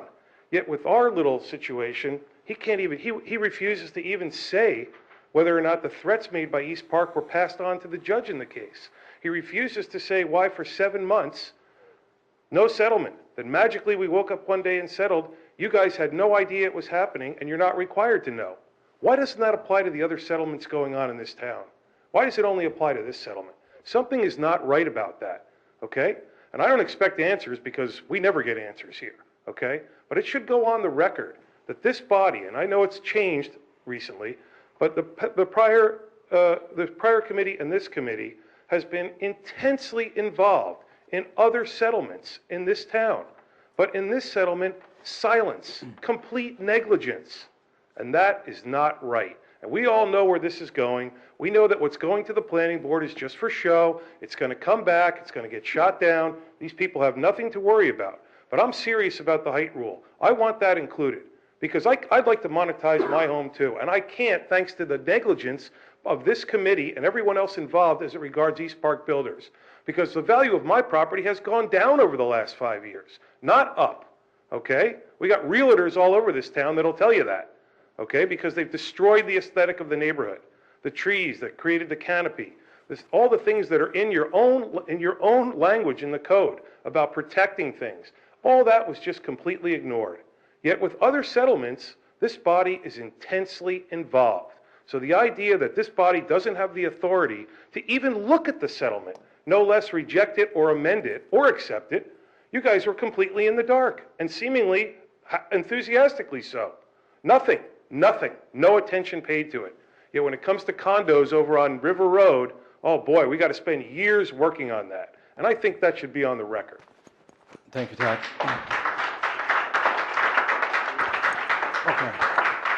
Okay, great. So if there's, there's one more, I'm sorry, please. Hello, how are you? My name is Tom Hoffelder. I'm at 27 Fairfax Terrace. That's the Lafayette section. Just to hear in today, I haven't been following too much about the zoning, but I'm appreciative that this is under review.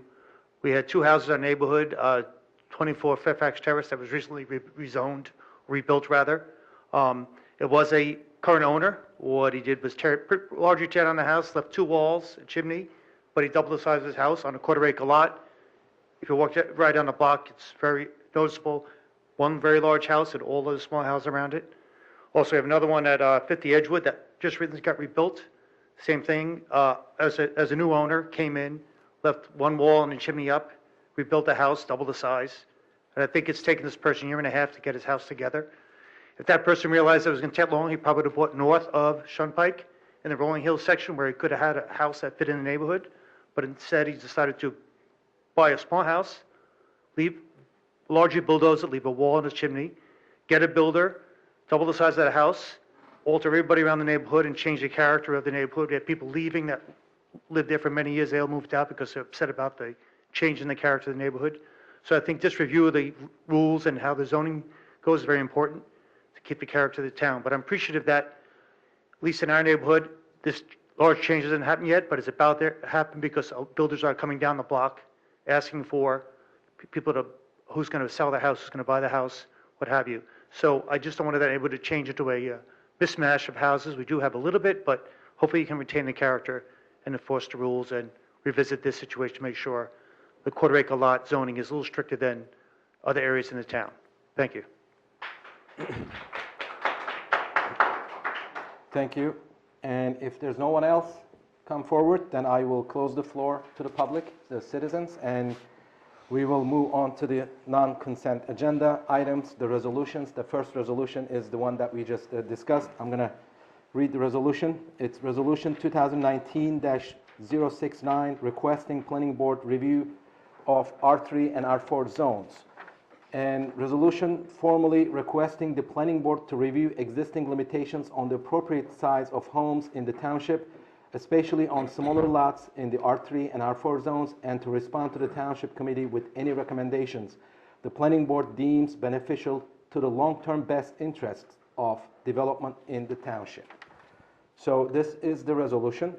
And is there a motion to pass? I would like to motion to table this in light of the fact, Albert, let me know if I can do this in light of Resolution 2019-070, which to me seems to be putting the pedal to the metal on the fair share housing and the housing element that the Planning Board already faces right now by law. And am I allowed to have one resolution impact the other? Well, Or am I allowed to feel that way? well, you can certainly feel that way, but if you're making a motion to table this motion or this resolution, a motion to table takes precedence over the motion on the floor. So if you're moving to table Resolution 069, you'd have to get a second. Right. There would be a discussion on tabling the resolution and then a vote. So if the vote is to vote in favor of tabling the resolution, then it's tabled.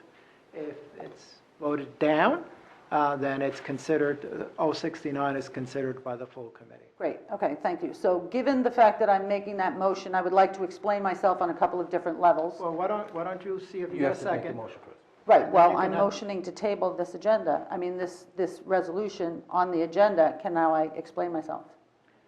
Well, We you need have to to get Can she a, explain why she wants to table it? you have to get a second, so you have a Second, debate. then she can. Oh, very good. Then she Second. can. Okay? Now you Then- can All have your right. debate. Then I'll open it to the discussion of the committee. So Thank you. Karen, please go. My reasons are twofold. One having to do with the very nature of 2019-069, and the other, given the import of 2019-070, which is going to place an extraordinary demand on the planning board as they look to not only conduct the business of the planning board, but also to focus their attention on the fair share plan, as we are talking about right now with 120 days until it comes back to the Township Committee in 150 days. So I think that we have a chance to take a look at the 2019-069, I think it would be fair only to charge the planning board with one task at a time, very importantly being the fair share housing element. Secondly, based on the actual crux of the matter for 2019-069, I find that this is an egregious overreach on the part of not only this governing body, but also charging the planning board with this extraordinarily nebulous kind of resolution when we're talking about things that are existing limitations on the appropriate size of homes, smaller lots in the R3 and R4, and report back on the effectiveness of existing limits. This is so very nebulous, and it is going to require something, as we were talking about, involving professional planners. I just think this doesn't involve a time frame. It doesn't involve an expense. It's going to cost money at the township level. The planning board does not have to budget for this if it's going to be a huge expense. And also, given the fact that you are asking a volunteer board to go neighborhood to neighborhood saying, like it, don't like it, too big, too small, appropriate, inappropriate, this planning board is on balance unseasoned because of the new members of the planning board. And I find that we are now tasking the planning board to do two things, one of which is really important and the other of which seems to be a knee-jerk reaction. We have heard from residents of all neighborhoods all across town, from Green Village to the other end of Chatham Township on the north. We've heard from members of R3 and R4. And by and large, I'm hearing 3,000 homes are right now going to be inspected by a volunteer board. We can't go to all the R3s and all the R4s on a volunteer basis and say, good, bad, too big, too small, lots too small, houses too big. And from all we hear, from the number of people here in this room to the number of emails we've received, it's not coming close to a town-wide crisis that needs to call the planning board in to do it. So that's my immediate take on it.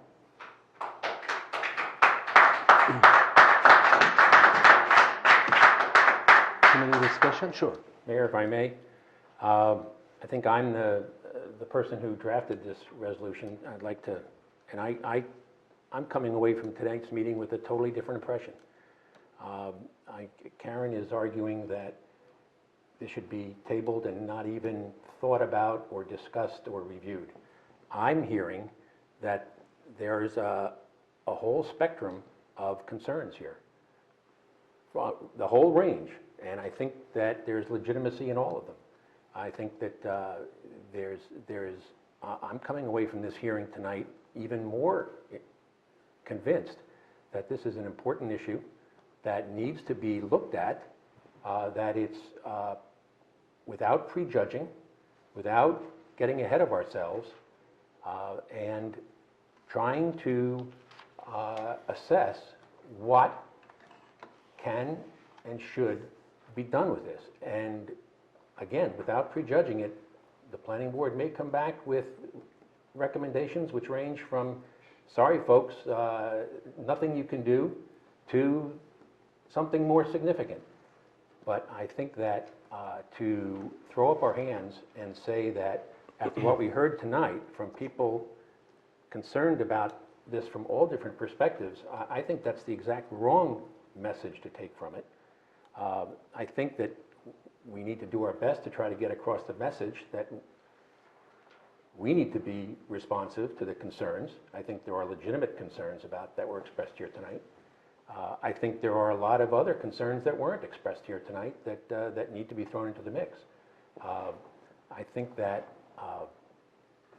the planning board is made up of the people that we as the Township Committee depend on to spend the time and attention to detail and to give us recommendations regarding these issues. They have access to some very experienced experts and staff members, our engineer, our professional planner, and our planning board attorney.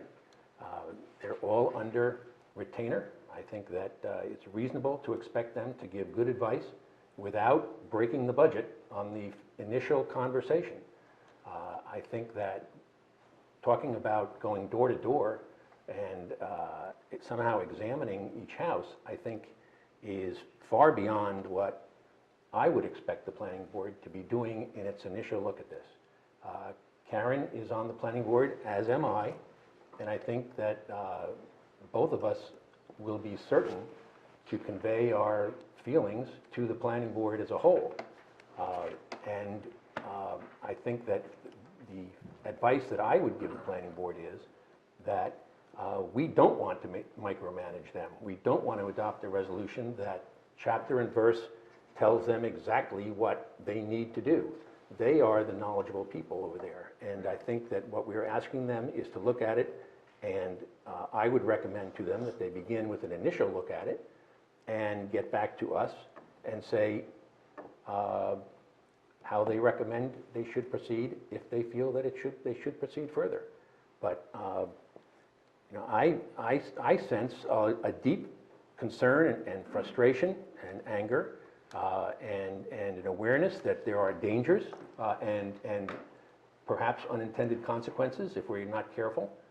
But I don't sense a message from what I've heard tonight that says this is unimportant, don't look at it. So I would oppose the motion to table this. Is the planning board in any way responsible for enforcement of existing building projects? No. Good, because this seems to be a matter of enforcement. Part of our dialogue here, part of our heated discussion here is about the enforcement, the citations, the settlement of the area specifically in the number 357 Woodlawn area. So we've heard a lot from folks on the Woodlawn matter. I don't think that a matter of enforcement or settlement or citation or breaking of the law or obeying the law should impact 2019-069, which it seems to be doing right now. In and of itself, if you're making it sound as innocuous as it is, Mr. Kelly, then I wonder why we have this resolution at all, because I think it's not innocuous. I think you are actually engaging the planning board, and it has been prejudged. Otherwise, why would it even be on our agenda if you didn't already have a judgment in mind? Otherwise, it would be let it go and not do anything. Enforce the law. So I'd like to Tracy, comment you would on like this to- as well. This same topic was brought up to the committee last year. And the committee voted unanimously, both of you voted yes, to take it to the planning board to have a discussion about what was going on with Woodlawn and with regards to building on smaller lots. I don't believe Woodlawn was part of the discussion, because that's not in the purview of the planning board to discuss So something that's already underway. Was the scope larger than that? It might have been so large, it might have been a very township-wide assessment. Okay, so the Township Committee last year voted unanimously to take this issue to the planning board. The planning board, John made an assessment, it went to the planning board decided to put it into a special committee.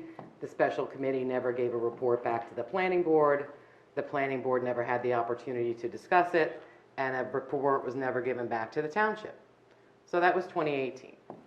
So 2019, we've been asked to narrow the request, and now we're going to go back to the planning board and ask them to take a look at whether there is an issue. So I'm a little concerned with some of the comments that happened tonight. Eminent domain, you're going to take away our property, you're going to not let us build on a property, you're going to devalue our property, we're going to sue, we're going to file tax appeals. We don't know if any of this is going to happen. We haven't even asked the question yet. It wasn't answered in 2018. It may not get answered in 2019 if it goes into a special committee again. But I do think we have a due diligence to ask the question. We don't know what the answers are going to be. And for those of you who may not have the history, this was looked at when this happened. The planning board, the township committee did look at this when the horse was let out of the barn in 2005 and 2006 and 2007.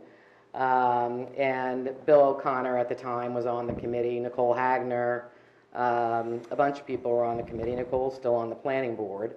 And when residents came to us with similar concerns saying, I'm on Dale Drive or Rolling Hill or Warwick and these houses are being taken down and we want something to be done about it, there were many discussions. In fact, I think I wrote 4 articles on it for the paper, which is a lot of articles for me to write. Usually it's just one and done. But it was a long discussion and it went to the planning board, back to the committee. And what they proposed at the time, I felt was too draconian. But I write the article so that people can make their own decisions. So what Mr. O'Connor, the mayor at the time, asked for was a 25-foot setback on the second floor, no front-facing garages with a prescribed turning width, a perimeter of trees to be kept around the house, and a maximum width of a home built on that property. So for me, some of those restrictions were a little too much. And what we heard from the homeowners at the time was some of the things that you're already saying, which is, wait a minute, I bought a smaller center hall colonial, I wanted to go out over the second floor for a master bedroom suite, now this ordinance is not going to allow that, that's not fair to me, I'm an existing homeowner. Someone else said at the time, I'm trying to recall, that it was they bought a small split level with the intention of doing a major renovation, and they wanted to put a front-facing garage on, and why shouldn't they be allowed to do that? Which I agree with. But what was kept as kind of a compromise, a balance that some people talked about tonight, was keeping a perimeter of trees so that neighbors who weren't having these large homes built could keep distance, some sort of distance between the neighbors, and a width requirement based on the lot size. And John, I can't remember if it was just the frontage, 100 to 125, 125 to 150, or whether it was the full width of the lot. No, the width of the structure is dependent upon the width of the lot. So there is a sliding scale that we have. And that was enacted in the R3 zone at the time, because all that was being discussed at that time in 2006, when that committee made these recommendations, was builders in the that were people were selling in the R3 zone. So that was a bit of a compromise, and residents came out and spoke against it, and for the reasons why I said, and other residents came out and spoke in favor of it.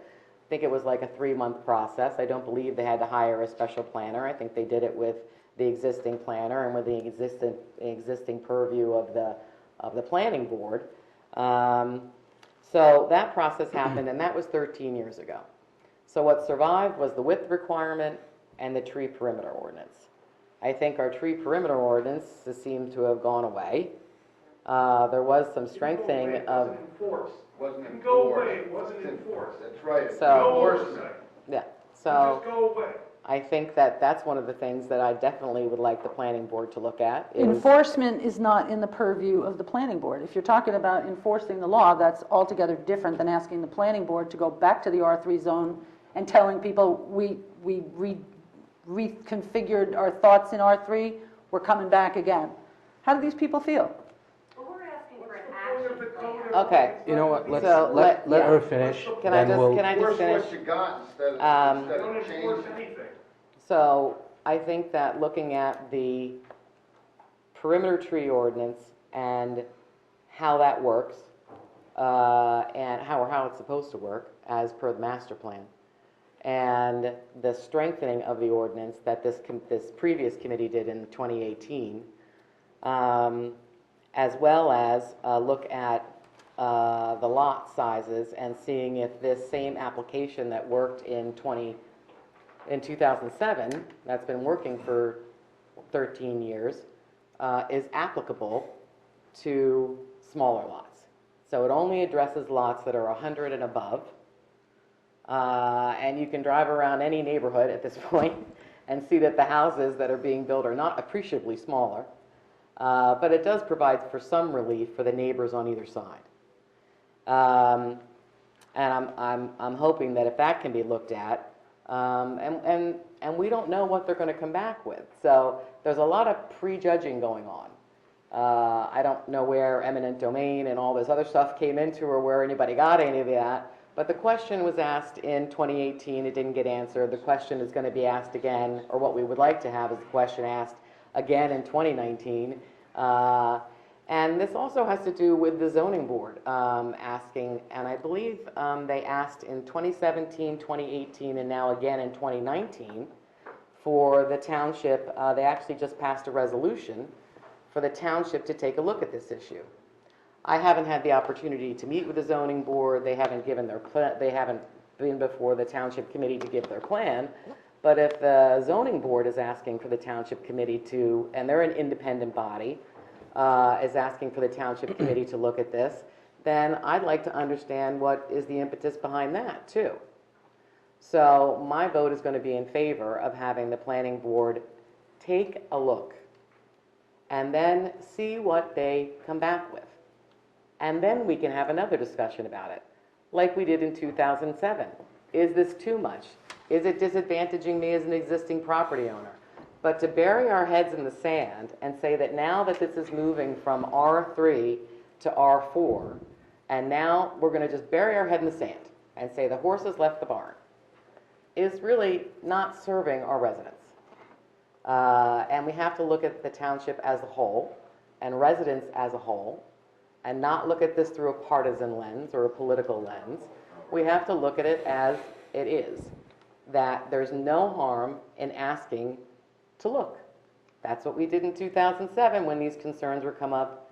That's what was voted on in 2018, and that's what I'd like to see happen in 2019. And with all due respect, you're asking for class warfare now, because the people who have moved into town, they have acquired properties in R3 and R4, and they have built it out. But as some neighbors who have lived here for a long period of time, they've been good citizens, they've paid their taxes, they contribute just like everybody else does, and now you're going to say, we've changed the rules while you live here, and we're going to now all of a sudden, according to this resolution from the zoning board, they want to increase side yard setbacks, which is great. So now we're going to have, instead of 10-foot side yard setbacks, now we're going to have 15-foot side. I don't know, Karen. I mean, nobody's asked the question.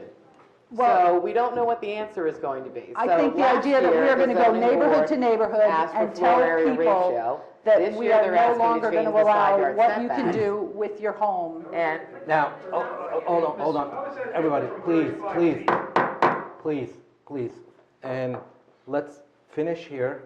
And public session just finished a few minutes ago. We're open to hear you after the meeting, but let's finish this discussion and move forward.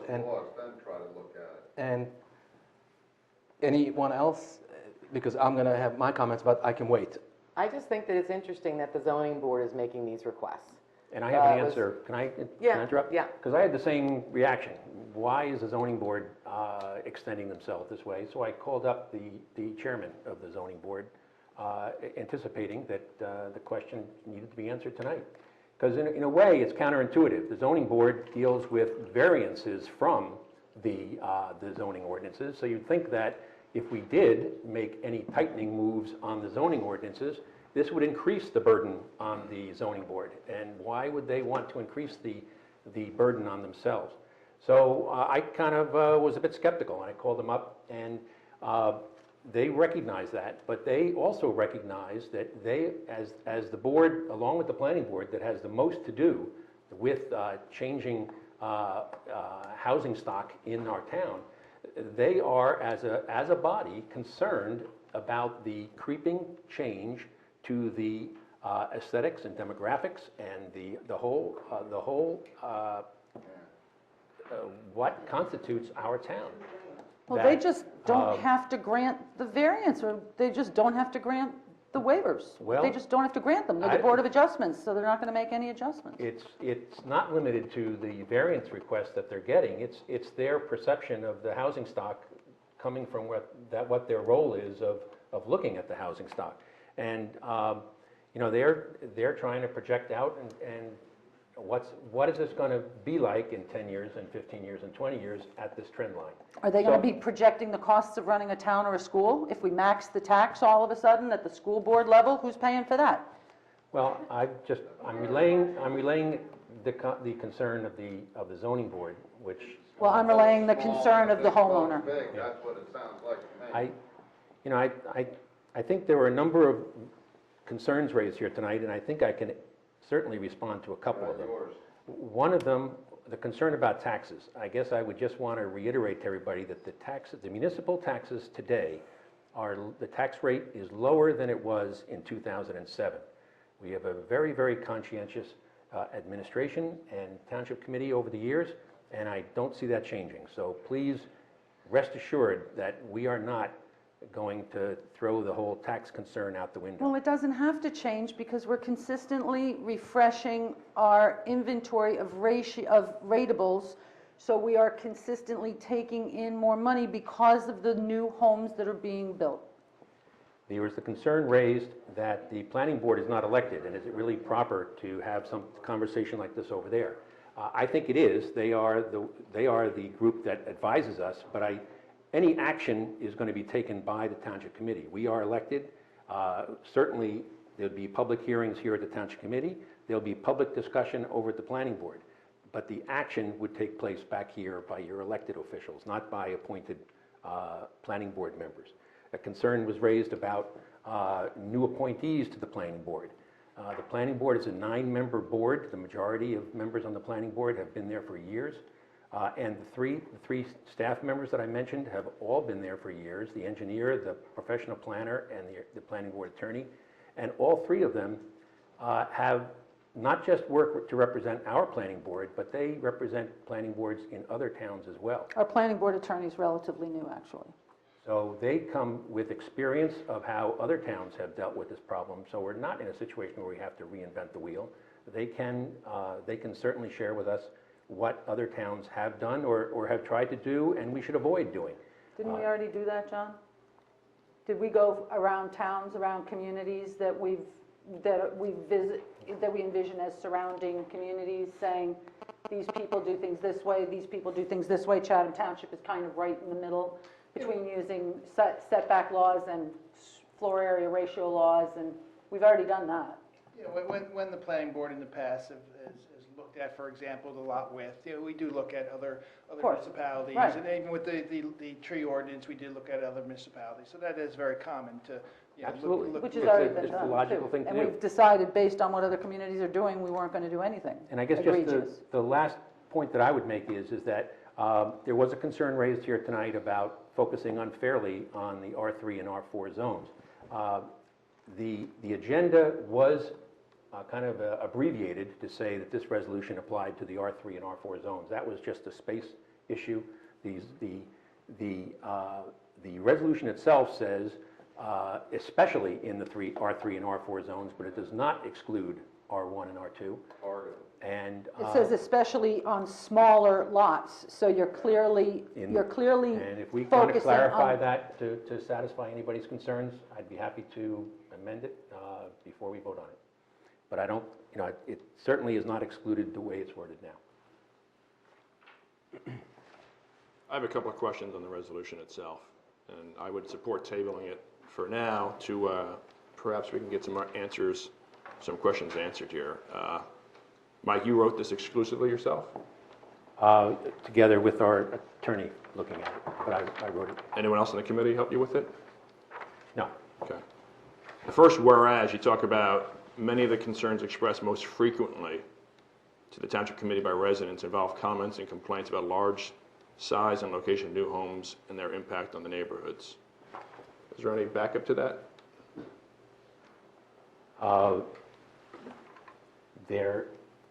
That's based on the things we've heard here at public meetings, the things that I think all of us have heard campaigning around town, knocking on doors. My personal experience of hearing concerns on Hilltop Terrace, on Sandy Hill, you know, you can't have conversations without it being one of the top 2 or 3 issues that's raised about, hey, they're knocking down houses in my neighborhood, or something that they've seen driving around town. How, you know, what's the story about that? It's a pretty common refrain. All right, I would respectfully disagree with that.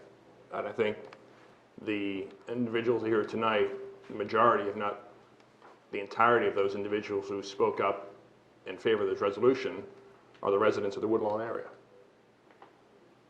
Those who express displeasure are those who live outside of that neighborhood.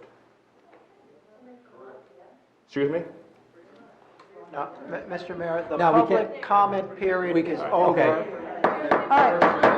May I request that individuals keep their snide remarks to themselves or come to the podium? No, at the next public they hearing? can't come to the podium. That period is over, and this is a There's committee another discussion right now. There's a second Mr. public Mayor, hearing. There is a second. Then later on, yes, Yes. we can. Yes, So we I can, would definitely. ask them respectfully to please Sure. refrain from your snide remarks until you have the opportunity the next time to say it in front of everyone, so everyone can hear your wonderful comments. Well, Kurt, I tried to keep track of people's comments, and I certainly, a lot of people didn't come down 100% on one side or the other. But what I scored was that an Edgewood Road was concerned about the size of homes are too big, that The borough resident? that was okay, that was the borough resident. But that's based on, you're Janet? basing this on historical, you're basing this on your recent history, not just No. what we've heard tonight. No, I'm just answering Kurt's concern Well, about. I think Kurt's concern Woodlawn. is that as we have been serving our community for years now, we know what our constituents are talking about, what their concerns are. No, Their concerns are about a myriad of things.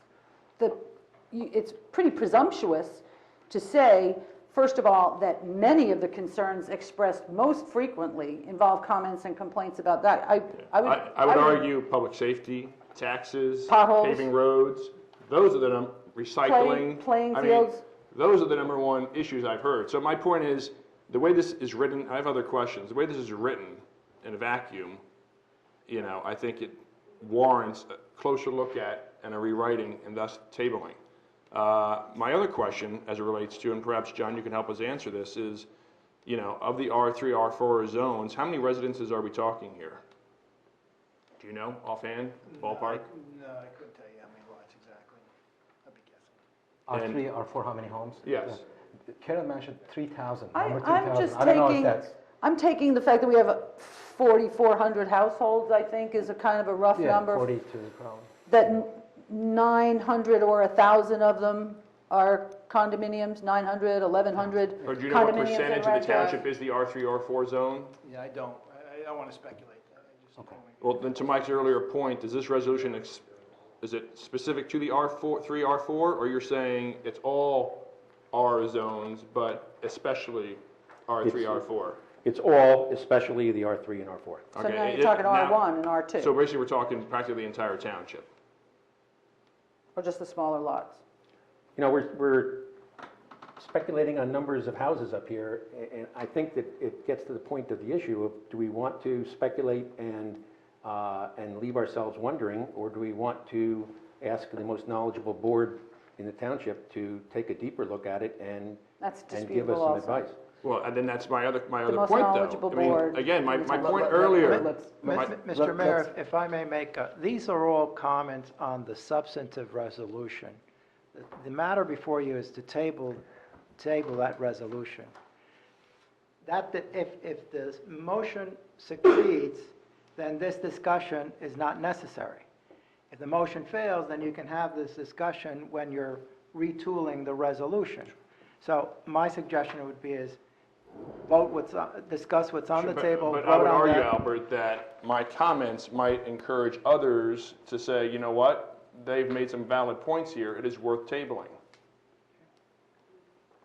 So as I was saying, the R3, R4 zones, you talk about this benefiting the entire township. I don't know how this benefits the entire township, but as I said, the concerns we've heard, particularly this evening, are from a neighborhood, not the entire town. This is something that can affect the entire township, not just the concerned citizens that's here this evening from this one particular neighborhood. We talk about smaller lots. How do we define smaller lots? Is that a scientific term? Is that a legal term? Is it what is smaller lots? I think that you made a good point that you want to raise some questions that might cause people to vote differently. My position is that a lot of these questions, I think, should be discussed at the planning board level. So please don't ask me, because I don't have. Well, I if don't we're have the presenting detailed something for answers. the planning board, my point is we can't just give them, this giant whiteboard and say, go at it. Our purpose in this committee is to give them direction, right? We want to narrow the scope so they don't go all crazy and do something and go somewhere we don't want them to go. That's what we're here to do, is provide some guidance in terms of what we want them to accomplish. Otherwise, they're going to run rickshod all over the place and do whatever they want. So, do we know what smaller lots are?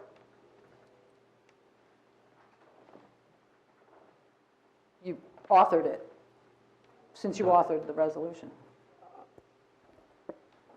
Fine, keep asking. I think that the proper place to discuss those kinds of details is the planning board, if we have a majority to send it there. So please raise your concerns, and we can proceed. Okay, you talk about in this resolution as well, recommendations the planning board deems beneficial to the long-term best interests of the township. How would you define beneficial? What you deem beneficial to the Woodlawn residents is not beneficial to others. I mean, this resolution at the end of the day, as Peach said, and I'm not going to put words in her mouth, but it seems to me to be an anti-senior resolution. Tracy, something wrong? Senior resolution, is it? Yeah. Anti-senior resolution. For our I saw your eyes roll all the way back to the For our Board of Ed senior citizens. offices. I know, you like to say Please, that, but let's- I don't think that any of this has to do with anti-senior Well, I would or argue, Republican or Democrat let or- me finish, Can I- please. Let me finish, please. I'll I was go ahead. talking, thank you. So I don't think it has anything to do Anti-senior with resolution for the fact that anti-senior the or- majority of individuals who would be impacted by this resolution, I know. when it goes to the planning board and they start creating restrictions as to what they can do to their property, majority of those people, I would argue, are seniors, individuals who've been in this community for well over 20, maybe 30 years, raising families, having their grandchildren come over for Christmas and Thanksgiving. They're the ones who are going to be impacted by this. When the planning board comes down with a resolution to say, you know what, you're going to restrict what you can do on your R3, R4 lots, and you know what, maybe your neighbor 5 years ago or 2 years ago was able to sell their house for $1 million, be torn down, and you now got a wonderful return on your investment. They're going to come down and say, you know what, too bad you didn't do it earlier. Because you know what, now you're stuck with it. And good luck selling your house for what you could have done 3 years ago. That's what this is. This is an anti-senior resolution, and I think it's a disgrace. I'm just very surprised that you're making these presumptions, and I don't know where you're getting them from. I'm making this presumption So where from are you getting the individuals. presumption? Can you hold it a second, because I Sure. held it for you. Where are you getting the presumption? From what basis? What are your facts? On asking the planning board to look at R3 and R4 zones, as previous committees have done, as the zoning board is recommending, as whatever. Where are you getting, what facts is this anti-senior? What facts? If the planning board comes back. Not if, I'm not asking for if. No, it is an if. It is an if. That's the whole purpose of this. Well, no, you're saying Right, you're saying it's anti-senior. Let me finish So how what I I'm come to this asking for conclusion, is the Tracy. facts. Let me help you As a understand how this- realtor, Tracy, you know who the predominant sellers in this township are, right? The younger families are moving in, the older families, you're a realtor, you know this, you know your market, you know who is selling homes. You're a homeowner here yourself. You see who's living here in the community. There's a variety of people who are selling their homes to builders, and I'm not in any way saying that anybody should be preventing from selling to a builder. But would you want to put them in financial jail by telling them that what their neighbors did last year, they can't do it You're making now? this presumption that is way above, I just want to go back to Kurt with the facts. This resolution is extraordinarily presumptuous. What's the fact that the planning board is going to come back with something that is anti-senior? Okay. When we made these changes in 2000, the planning board made the changes in 2007, and the request was made last year, and none of this came up. Nobody's hair was on fire last year when everybody unanimously approved it. So what are the facts for anti-senior? Am I right? Can I answer right now?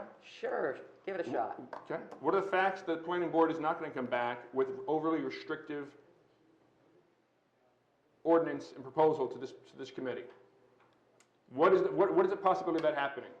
I'm sorry, I didn't get the answer to the question. No, I'm giving you the answer. Where are you getting the presumption? Tracy, here's a scenario. The that- planning board says we're going to restrict what you can do in your R3, R4 zone. If that comes back to this committee, I can guarantee you, 3 of you over on this left of me will vote in favor of it.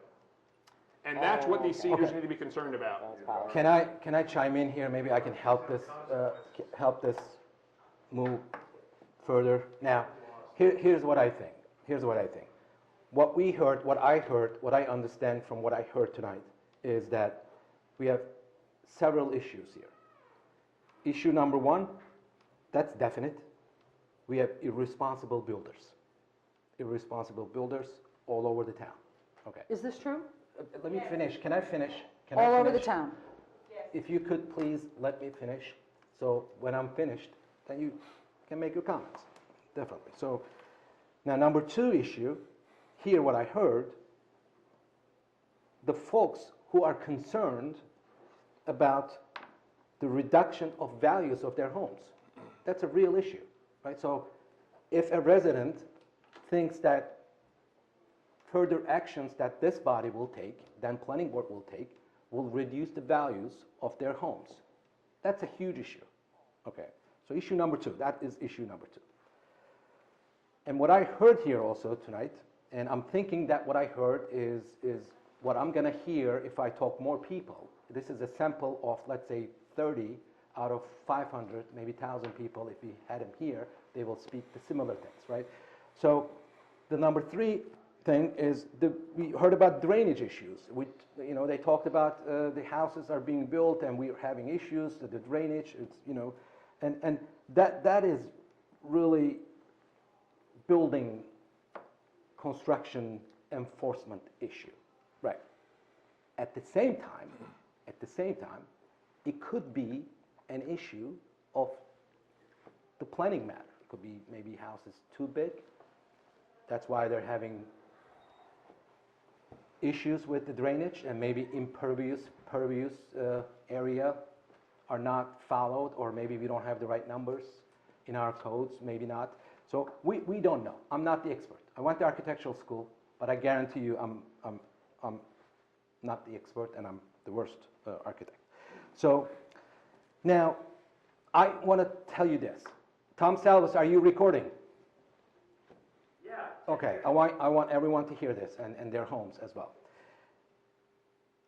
We send this to the planning board. If planning board comes back to us making a recommendation that will reduce the home values and detriment to the values of homeowners, I will not support it. But I will support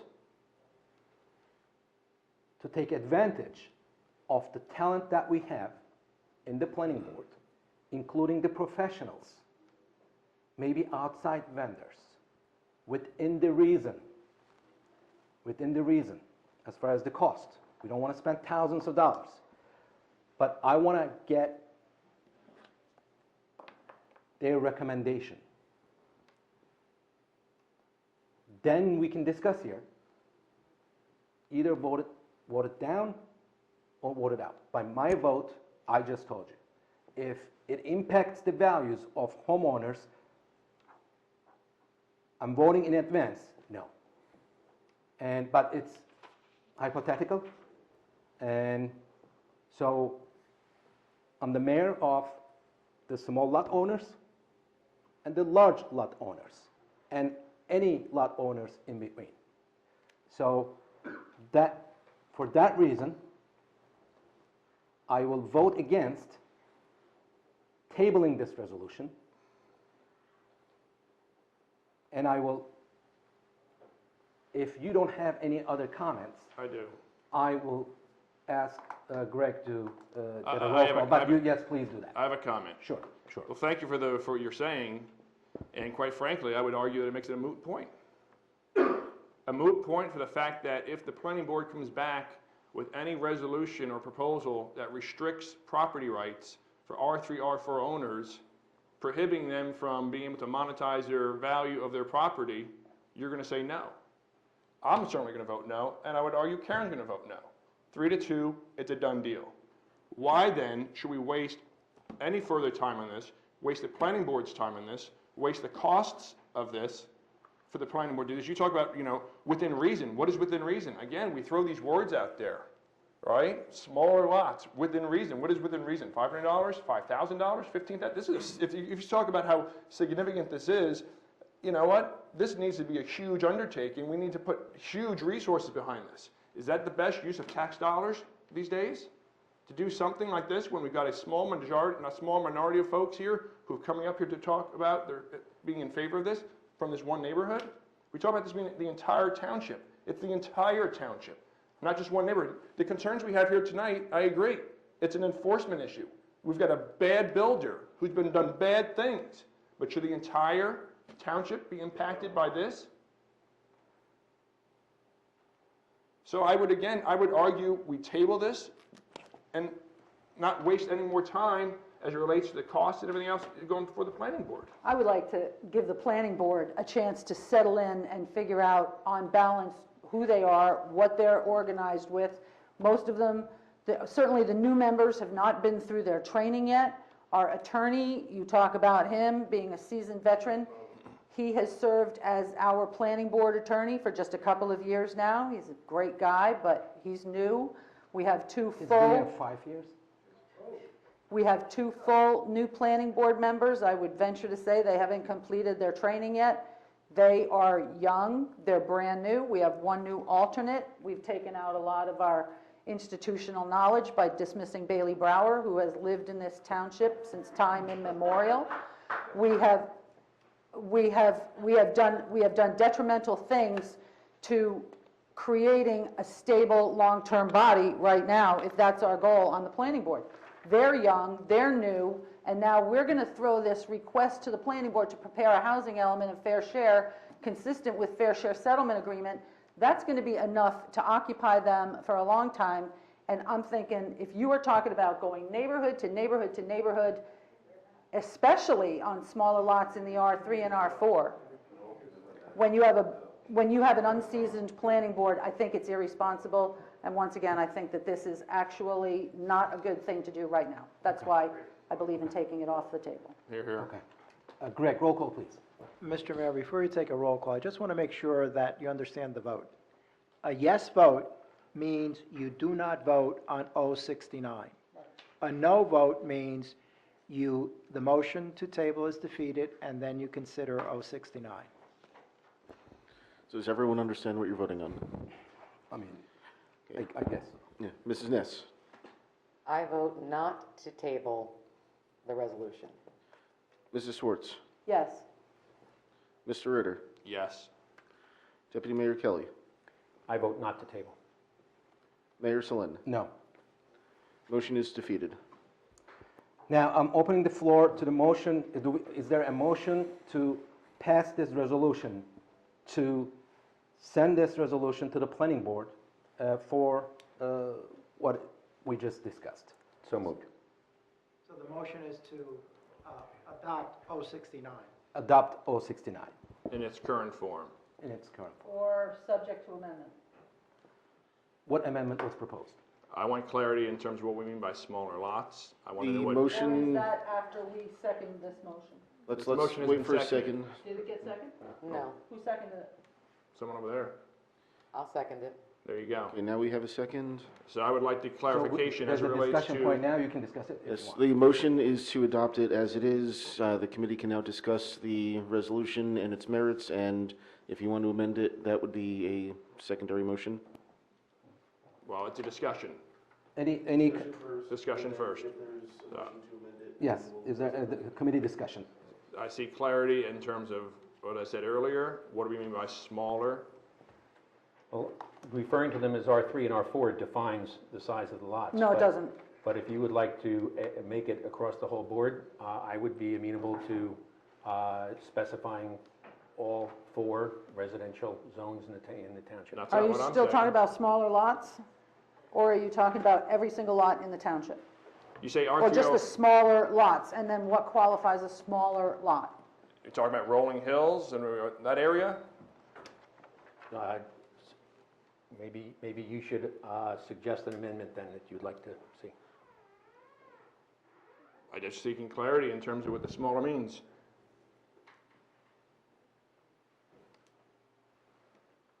I guess you need a second and, No, No, I'm seeking clarity in terms of what do we mean by smaller? Quarter acre, 1 acre, third acre? I would vote for an amendment that includes all properties in zones 1, 2, 3, and 4. I'd be happy to amend that way. Any other discussions? Does that meet your concerns? No.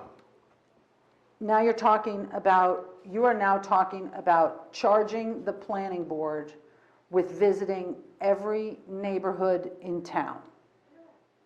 The R1, the R2, the R3, and the R4. And if you're talking about just the smaller lots on any of those districts, I want to know what you mean by smaller lots. And really, frankly, what's a small lot in the R2? Probably doesn't exist. But I see this just as picking on the R4. I'm also curious about what you mean by the long-term best interests of the township. Do you mean the long-term best interests of township residents? What is the best interests of the township? I think that might have been defined in the master plan, but I'd have to go back and look at it. I think But we're not somebody talking really quoted it. about the master plan. This says No, to I think recommend any you're- changes that would benefit the long-term best interests of the township. I think somebody talked about it. I think somebody actually read from the master plan what the perspective of the master plan was, having to do with the character and integrity and holding that as a township responsibility. I don't see the township as having any interest. The residents of the township have interests. Township is a government. Well, the elected, Mr. I mean, Mayor, we if I represent can the make a township. couple, Please, if I can make a couple of suggestions. Delete the first whereas clause. Thank you. It is, Subjective in entirety. you should delete that. And then now therefore, take out especially on smaller lots and just say, of homes in the township in the R3 and R4 zones. And again, a resolution of this type is not intended to micromanage the planning board. It really is intended to provide some parameters for them to act. Otherwise, then you wouldn't have a planning board. You'd do it yourself. So this is a referral to the planning board for them to consider this. Those are my suggestions so that this matter can either be voted up or be voted down. Okay. And can I ask you, Albert, would it be within reason then to put parameters around or suggestions in terms of the costs associated with undertaking such a review? Well, certainly, you can handle this in various ways. You can wait for an initial review at the planning board and see whether they need additional resources that should be invested. But you are correct that at some point, those studies are going to have to be funded. And you would be the funding agency. But I think you want to have some idea of what scope the planning board is going to want to look at. Well, even if we talk about our professionals, our engineer, our planning, our professional planner, our township, our planning board attorney, these people when charged, Albert, Bob, when charged with all these extra duties and with an extra project, I'm assuming that gives them latitude to bill us on a higher plane rather than just the normal scope of conducting business. If I may, if the township committee wishes to entertain this, one of the things on my to-do list is to get a proposal, because this is something that would have to be budgeted for in our 2019 budget in the operating expense. This is not something that I believe that we have sufficient funds. I think that's why what Albert Right. What's the mentioned. time but frame on let that, me Bob? finish. Well, I We think, have until when? I think what we The end of March? Right, we would have to get a proposal from our professionals so that it could be vetted, but we would introduce the budget on March 28th, so we would have to be by the week before. And the planning board meeting on March 4th is already canceled. So that this means... proposal cannot be obtained without knowing what to do. So I think planning board needs to review this high level and then come back to us, look, we can't do this, we need resources. Then we'll ask, how much resources do you need? They say $5,000 additional cost. Then we vote it down. We don't like it, we don't vote it. And if it's reasonable, if it's acceptable, then we proceed. I'd like to propose an amendment to take one of these whereas, and Albert, I'll let you figure out how to wordsmith it, so to speak, but something to the effect of, before any work is done, we're requesting a proposal in terms of the costs allocated for this. That comes back to the committee first before they proceed. Wouldn't that be automatic? Yeah, I mean, that's, the reason I delayed in responding is that the planning board can't spend money. It can only spend money that's appropriated by the township committee. And as the administrator said, in the typical cycle, you do get a proposal or an estimate of what a project is going to cost, and that is put in the budget. How quickly or slowly you do that is up to you and the planning board, but again, I think what I've heard tonight is that this was not going to be just simply placed on the planning board's agenda and let them plow through it without some measure of reporting back to you. And if there's going to be an additional expense incurred, that you would know that. I don't know. I'm just trying to listen to what you're saying. Yeah. And that's what I had said heard. initially that exactly what you're saying is that the intent is that the planning board looks at this initially, and with the advice of their professional staff, who's on retainer up to a point, determines how deeply they need to go into this. And if, with the advice of their professional staff, all of who have firsthand experience in surrounding towns as well as in our town, if they can make some recommendations and proposals within the umbrella of their existing retainers, they should. If they see a need to delve deeper into it, then they have to come back here because they can't spend money that they don't have. And yet you are talking about a formal request to the planning board to review the existing limitations on the appropriate size of homes in the R3 and the R4 zone. And you are going to ask them to do that on the hypothetical existing hours that these professionals put in. You're going to ask them to go to the R3 and R4 zones just on their ordinarily budgeted allowances, if you will, for lack of a better word, and say, okay, go ahead and do this, but don't charge us too much more, just sort of build it into your ordinary expenses.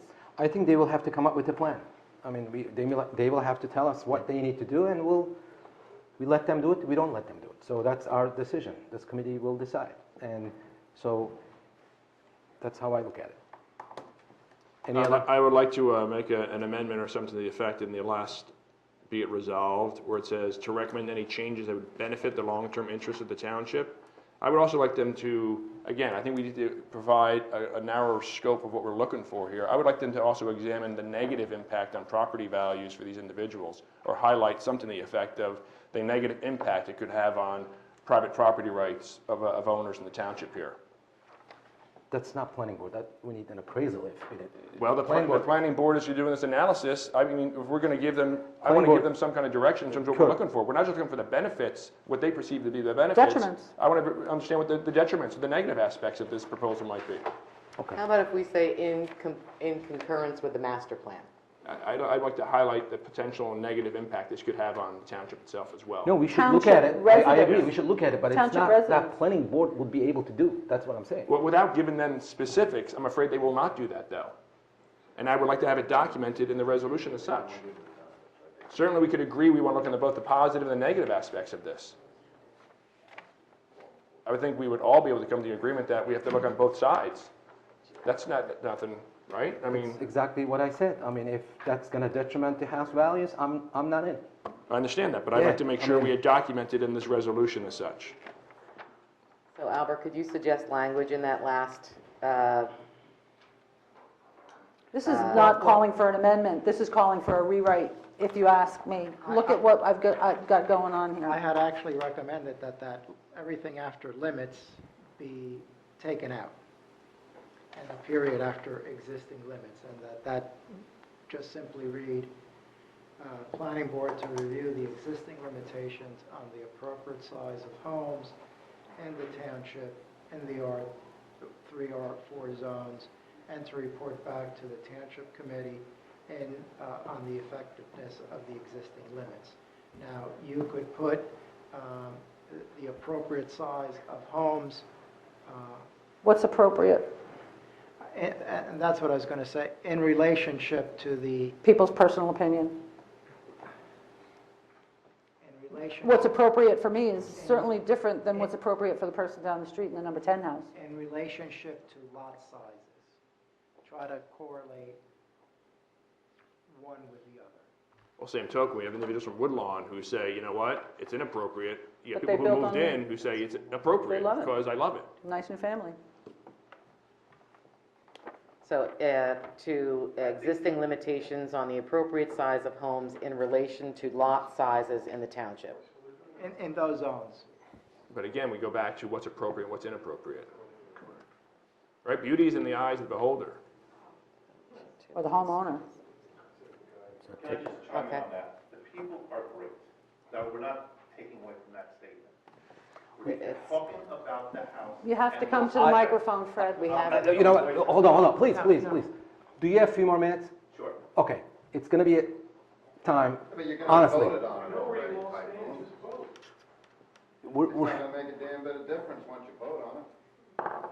Well, we're going to vote on something whose language we can understand, Mr. Miller. Or some, whose language that we can agree with or disagree with. So let's get back to the proposed change.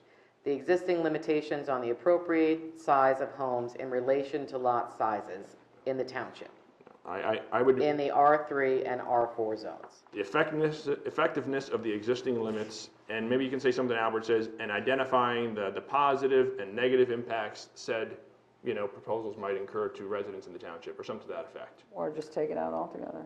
I We have think no- that we're not that's even doing expanding it the to scope, affect the best personally. interests of the township. Well, I want to provide some scope for these folks. I don't want them just coming back with it. I want them to understand whatever they're recommending, we're also examining the impact this is going to have on the residents. A lot of the residents who came here tonight who spoke against this were concerned about its, again, anti-senior, your inability to monetize the value of their home. I don't agree with you at all with anti-senior, and I don't believe you provided any facts to back that up, at least not that I've heard. And as a realtor, there are people of all ages who are selling to builders. Sure, and I would argue the majority of individuals who live in these older homes are seniors. I don't have any problem with anybody selling anything to anybody to Neither do I. Neither do I. But my concern, when we're talking about is this planning board could come back with restrictions and it's going to impact more so than not seniors. That's my point. And I would like to ask the planning board to examine both the benefits and the negative consequences of any proposals they're submitting. I know, it is one of All the right, times. I think the wording now is to recommend any changes that would benefit. Now, that, to me, is pretty clear, that they're not going to recommend changes that would be negative. But if you want to say that specifically, that would benefit the township without causing... Mr. Cruz recommends taking that clause sentence out. out. Well, that would eliminate the directive to them to make any recommendation. All they'd be doing would be looking Well, that's at... just trying to make this look like we feel good about it. That's what that is. That's just to make it look like we care about the best interests of the township when you're walking into their neighborhood and saying, you can't sell your house to a builder anymore. If we That's end what we're by doing. saying that the effectiveness of existing limits, then basically, we're going to get back from them saying, this works, this doesn't work, and that's not going to give us any guidance of where to go. We need to be a little bit perspective on this. Okay, I would like to move forward with the vote as the resolution amended up to this point. So did we capture all the changes? Okay. So the First Amendment that the deputy mayor and committee member Ness would have to accept is to delete the first whereas clause. Is that amendment acceptable to the two of you? First, whereas, okay. Wouldn't So have that's to be 2.5 acceptable lines. to all of us? I didn't write this. No, you, Mr. Kelly made the motion, you second. Oh, gotcha. Okay, so it doesn't get to the rest of you unless the two of you agree to amend that motion, to amend the original motion. Okay, so is that amendment acceptable to the? I will move that amendment. Me too. Okay. No change to the second, No change to the third whereas, no change to the fourth whereas. I thought we had made abundant changes to the fourth whereas. Oh, no, The never fifth. mind. I've already jumped ahead to having eliminated the first, so therefore the third became the fourth, or the fourth became the third. Never mind, Albert. With all these changes, how is the public going to really know what the heck is that you're voting on at this point, when you tell us that you're going to be protecting us so much, but we're We not cannot- going to be able to... Mr. Miller, you Mr. have Miller, to we come to the cannot microphone. directly speak at this point. It'll be your opportunity in few minutes, believe me. Okay, so are you two good with the amendments? We have to look at the amendments in the fifth paragraph. Okay, now we have to do the now therefore be resolved clause. The first line, now therefore be resolved by the Township Committee, does formally, no change to that. Second line, requests the planning board to review the existing limitations on the size, Okay. take out appropriate, on the size of I agree homes in the township in relation to lot size, setbacks, and height in the R3 and R4 zones, and determine the benefits or detriments of those changes. Can you read that again, Albert? It would say, starting in the third line, the township, in relationship to lot size, setbacks, and height in the R3 and R4 zones, and determine the benefits or detriments of those proposals. I don't think that's what is being requested. What's being Okay. requested is that they look at the existing limitations and report back on the effectiveness of those limitations, whether they are effective or not effective. So we want them to provide some sort of either yay, nay, it's a problem, it's not a problem, this No, particular area. I understand. English is my second language, and you are correct. That makes two of us. And you are correct. Effectiveness can mean both positive And and negative. negative. Right. So it would be fine. So then it would be the township in relationship to the lot size, setbacks, and height in the R3, R4 zones, and to report back to the township committee on the effectiveness of the existing limits. Period.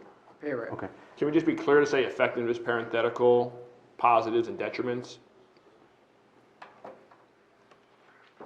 Just to make it clear, The positive and negative effects. or whatever you want to say, positive or detrimental, and positive, negative, whatever wordsmiths want to say. Okay, it's So we're really- talking about height now, too. Well, that's the flavor that I got from the discussion. Well, we have a If that's not- township-wide if height, that's- we have a township-wide height, am I right, John?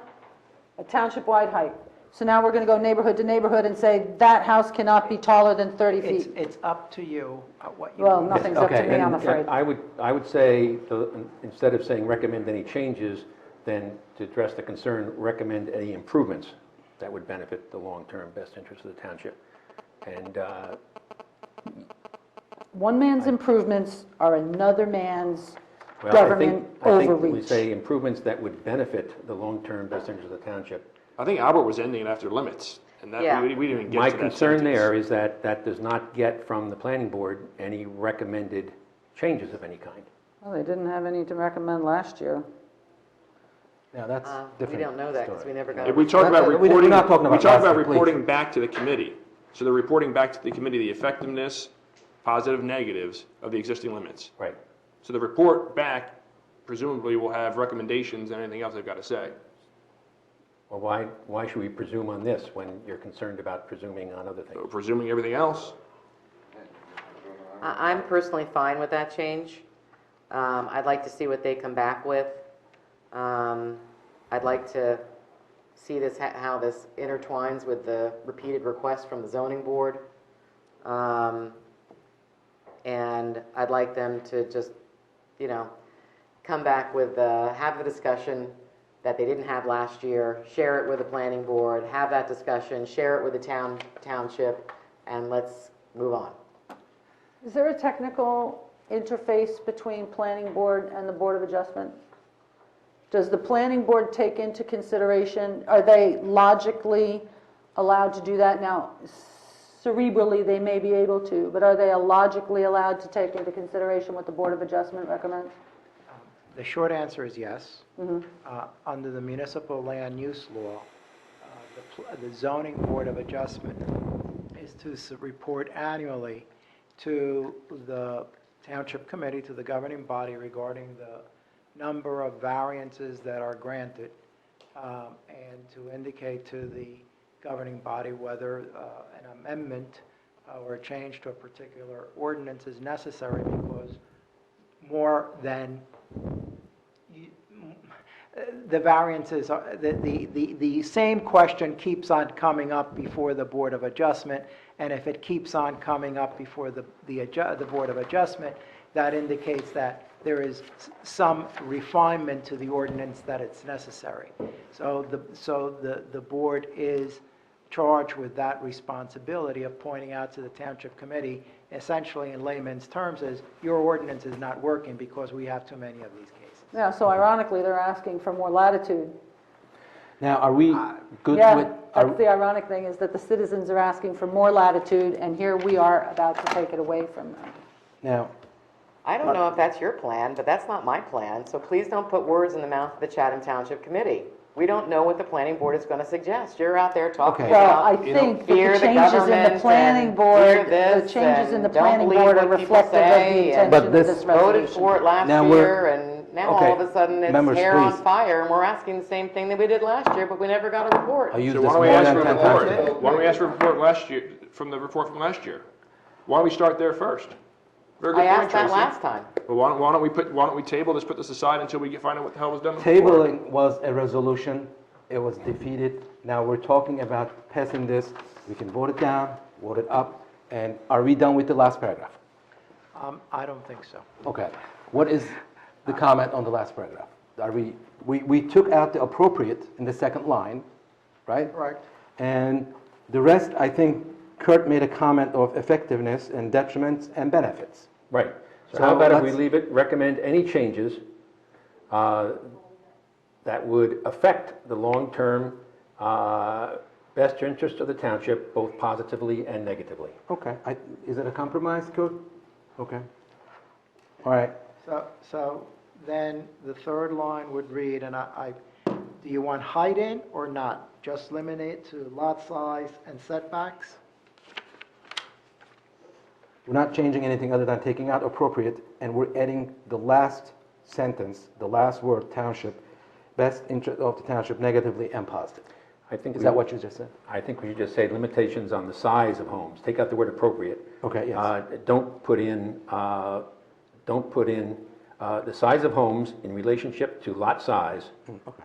in the township, especially in the R3 and R4 zones. I think we should leave out setbacks and height, because we have a resolution from the zoning board which mentions the floor area ratio.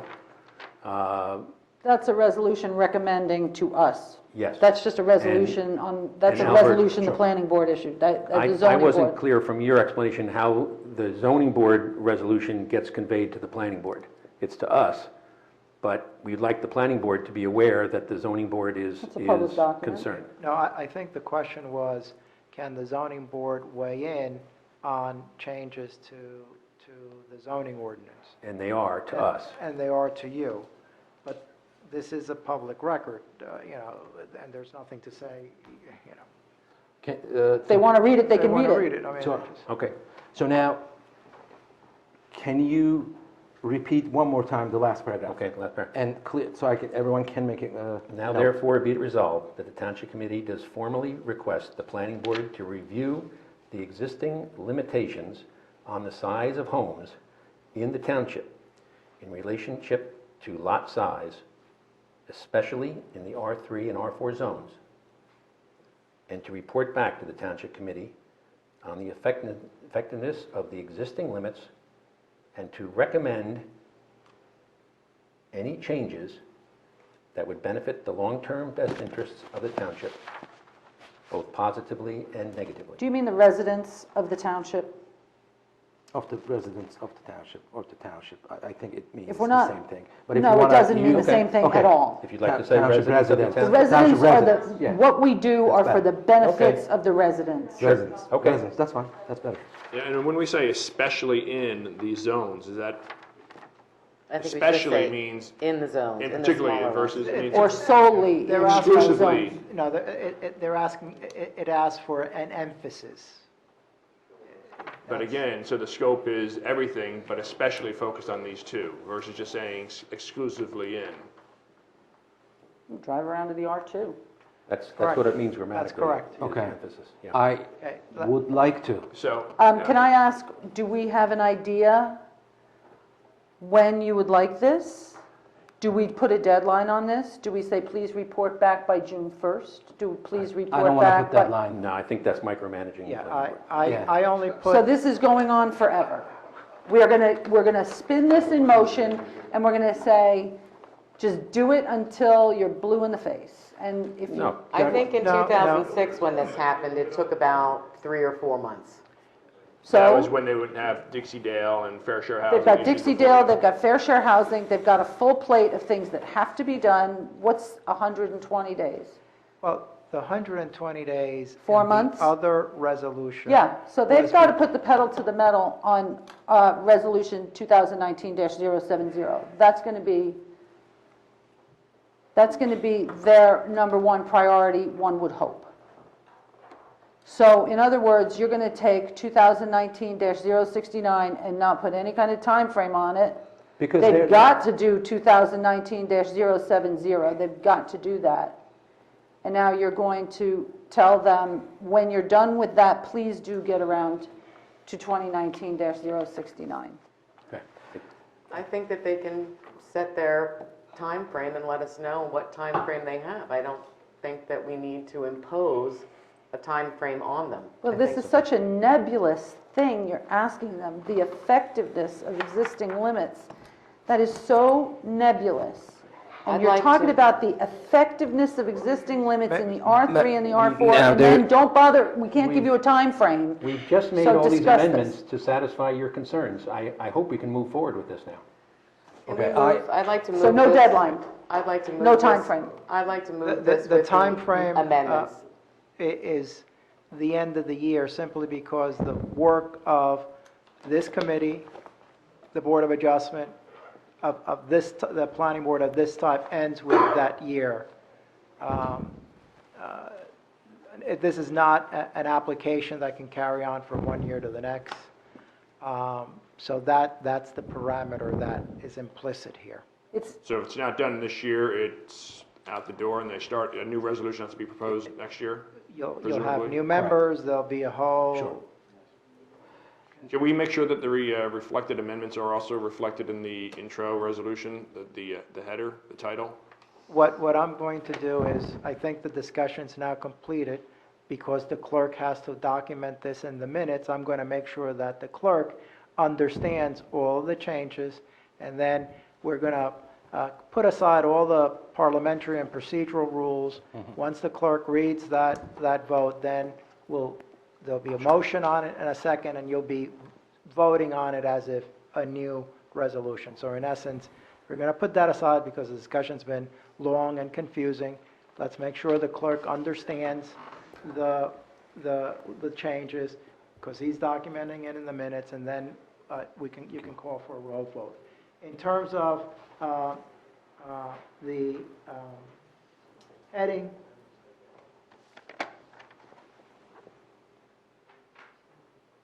Yeah, it pretty much has to be sort of redrawn up. well, I just, here's what I would recommend. Resolution formally referring this matter to the planning board.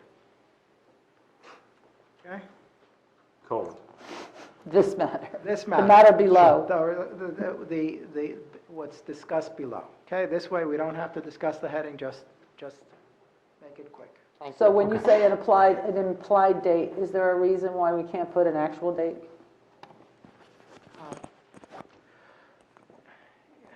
No, Now, do you? I recommend an Did you actual date. capture all the changes, Greg? Yes, I'm out of the office tomorrow, but Monday morning I'll be in touch with Albert. He and I will update the draft, we'll work together, and we'll make sure that we get it correct before a resolution is signed. Okay, great. I recommend that no, a no, date no, go no, on. we're not going to do that. I'm not going to do that. Okay. He's not I'm gonna sorry. do that. We're going to agree, we've gone back and forth on all of this tonight. If this is going to be voted on tonight, we're going to leave here with everybody knowing exactly what they're voting. It is being voted on. Okay, so the It is heading being voted is on. resolution formally referring this matter to the planning board. We're deleting the first whereas, and then the second, third, and fourth whereas are remaining unchanged.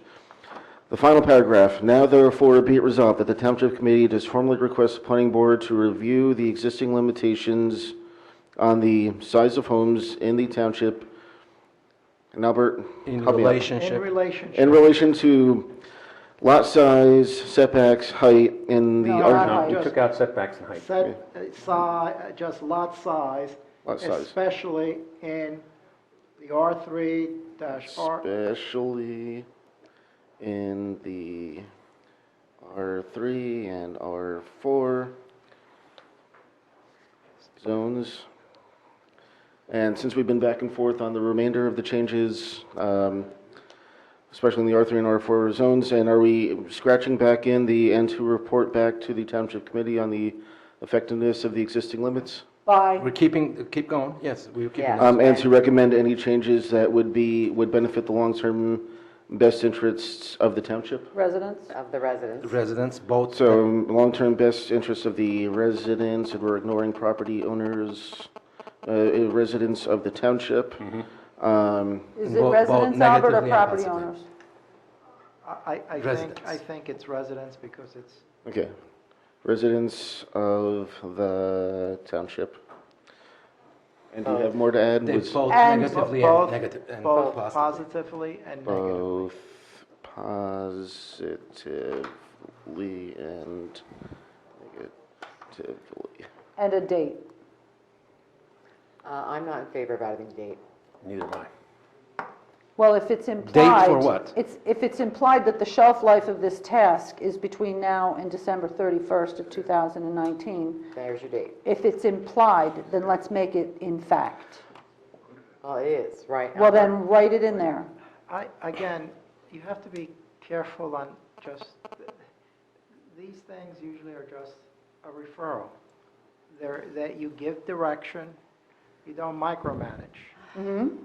And I think, you're either going to let the planning board do a job or you're not.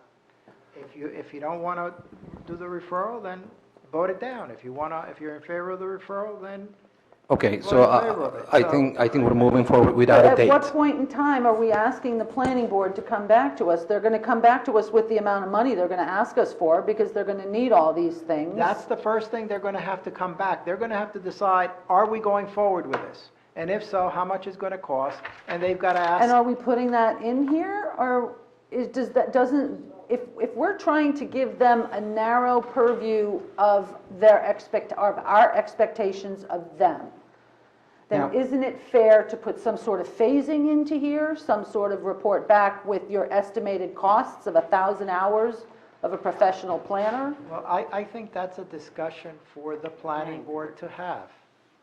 Again, I'm overstepping my bounds here because I'm not a member of the township committee, but you've got to, you can't micromanage them to the extent that they're not going to be able to do their work. They're going to have to, and both you and Mr. Kelly will be there, and you can raise these questions and get you're giving a direction, and the planning board has to decide how it wants to proceed.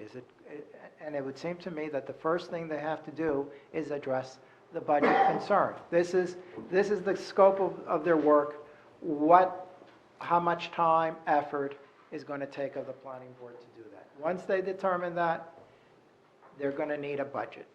I think we, at this point, extensively discussed this, and we made a lot of changes, and I think it's time to call for vote, and we already have the motion as amended. You two are So okay with amended. those changes?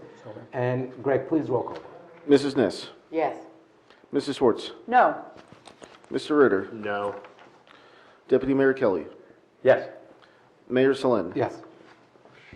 Motion passes. Motion passed. Thank you. And next on the agenda is resolution number, resolution 2019-070, requesting the requesting the planning board prepare a housing element and fair share plan consistent with FS Fair Share Housing Center settlement agreement.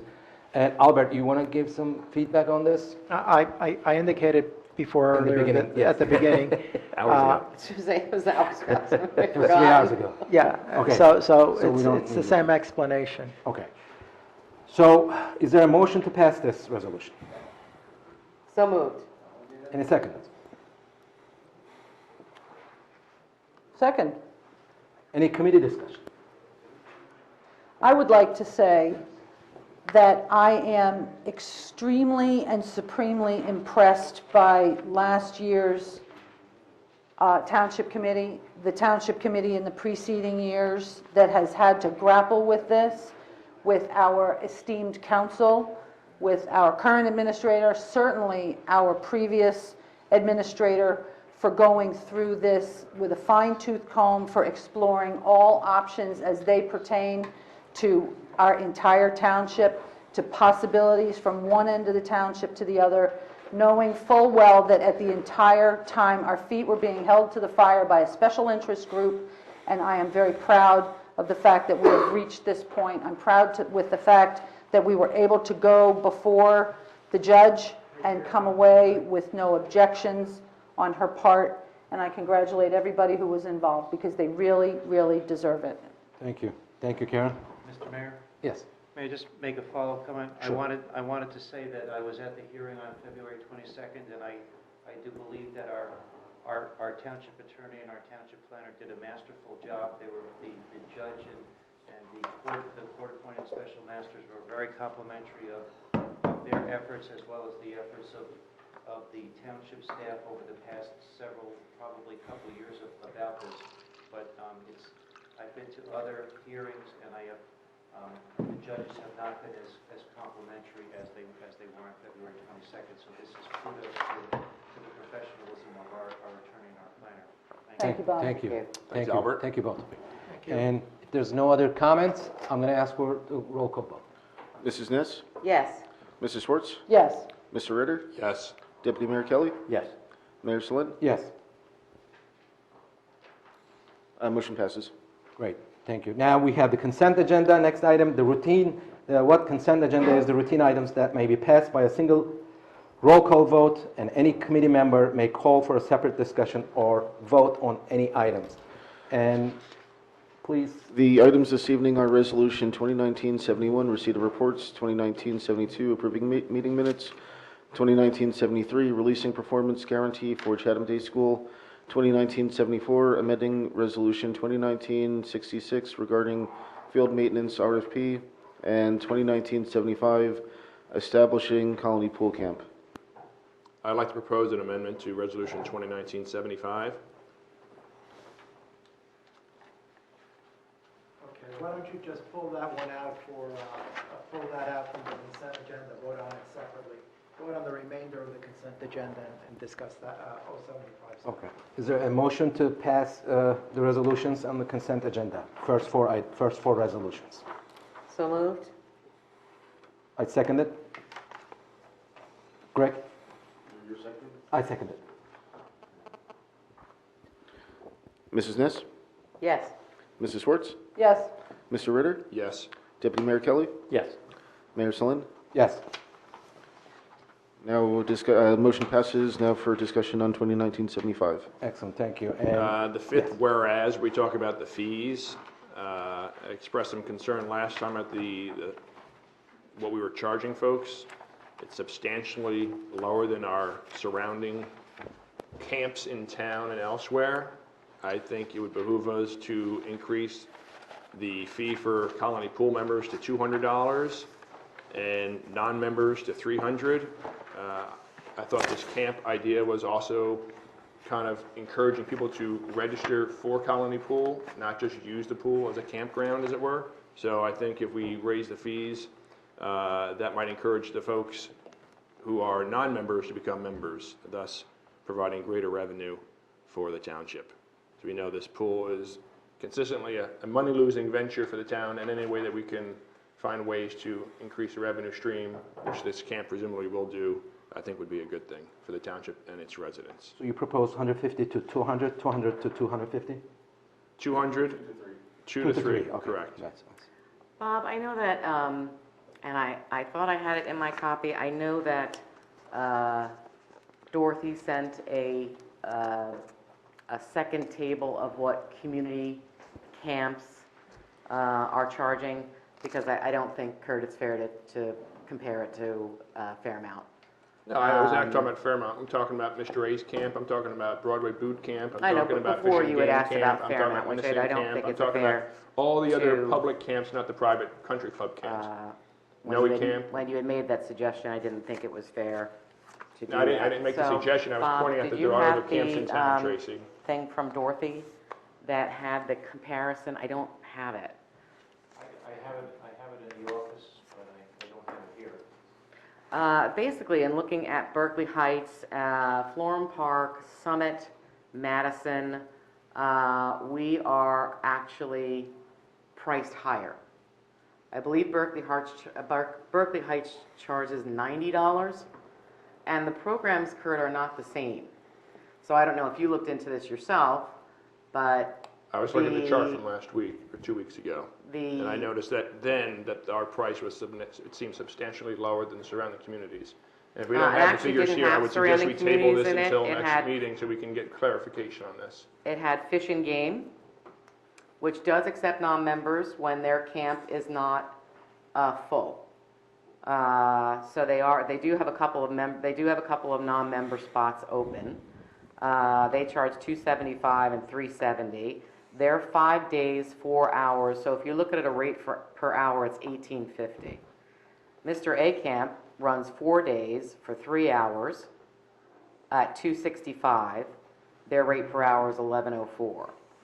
Center Court runs 5 days, 4.5 hours. They charge $275, which comes out to $12.22 an hour. So we're looking at 4 days, 3 hours, $150, which comes out to a charge of $12.50 an hour.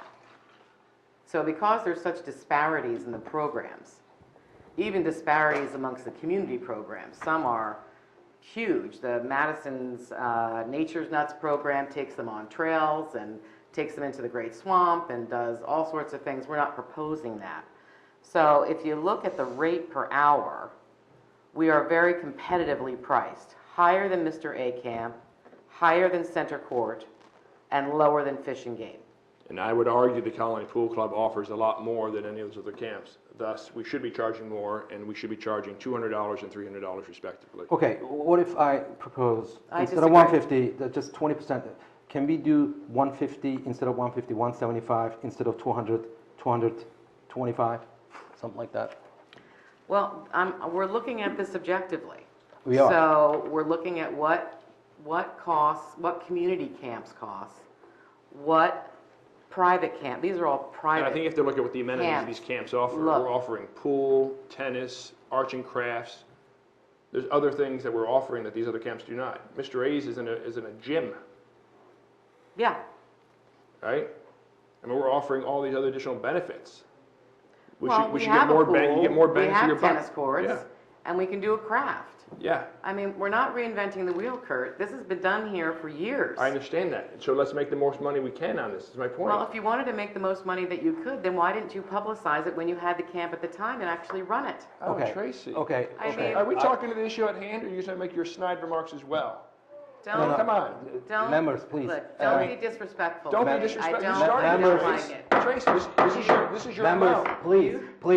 You want to talk about You can't- publicizing? It was been you- this is- publicized well this enough. is not- You can this go on is the not. past Facebook posts and look at how it was publicized, and the various alerts that were sent Kurt, out to communities, Kurt, please. residents and Okay. whatnot. All right, so I All right, if you're going to throw I bombs propose, over here, please, I propose to raise those rates $25 each.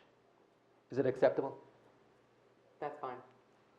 If we Acceptable? want to, if Kurt wants to raise the rates on Colony Pool right. memberships and raise the Can we rate bring on that to the Colony headline? Camp, Make sure that's a then- headline too, Tracy? Kurt Ritter raises rates? Is that what you're going after? That's what- Let's do that. No, Mr. Ritter, please. And I am making I know the you did, motion, I'm making the motion to approve this resolution as amended, $25 raise rates for each That's each fine of with them. me.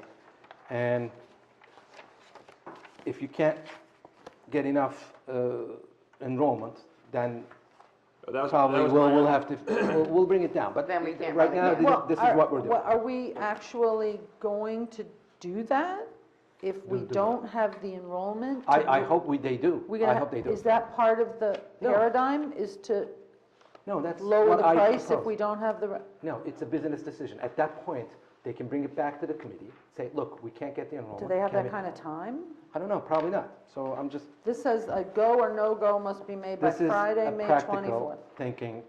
All right, I withdraw my comment about that.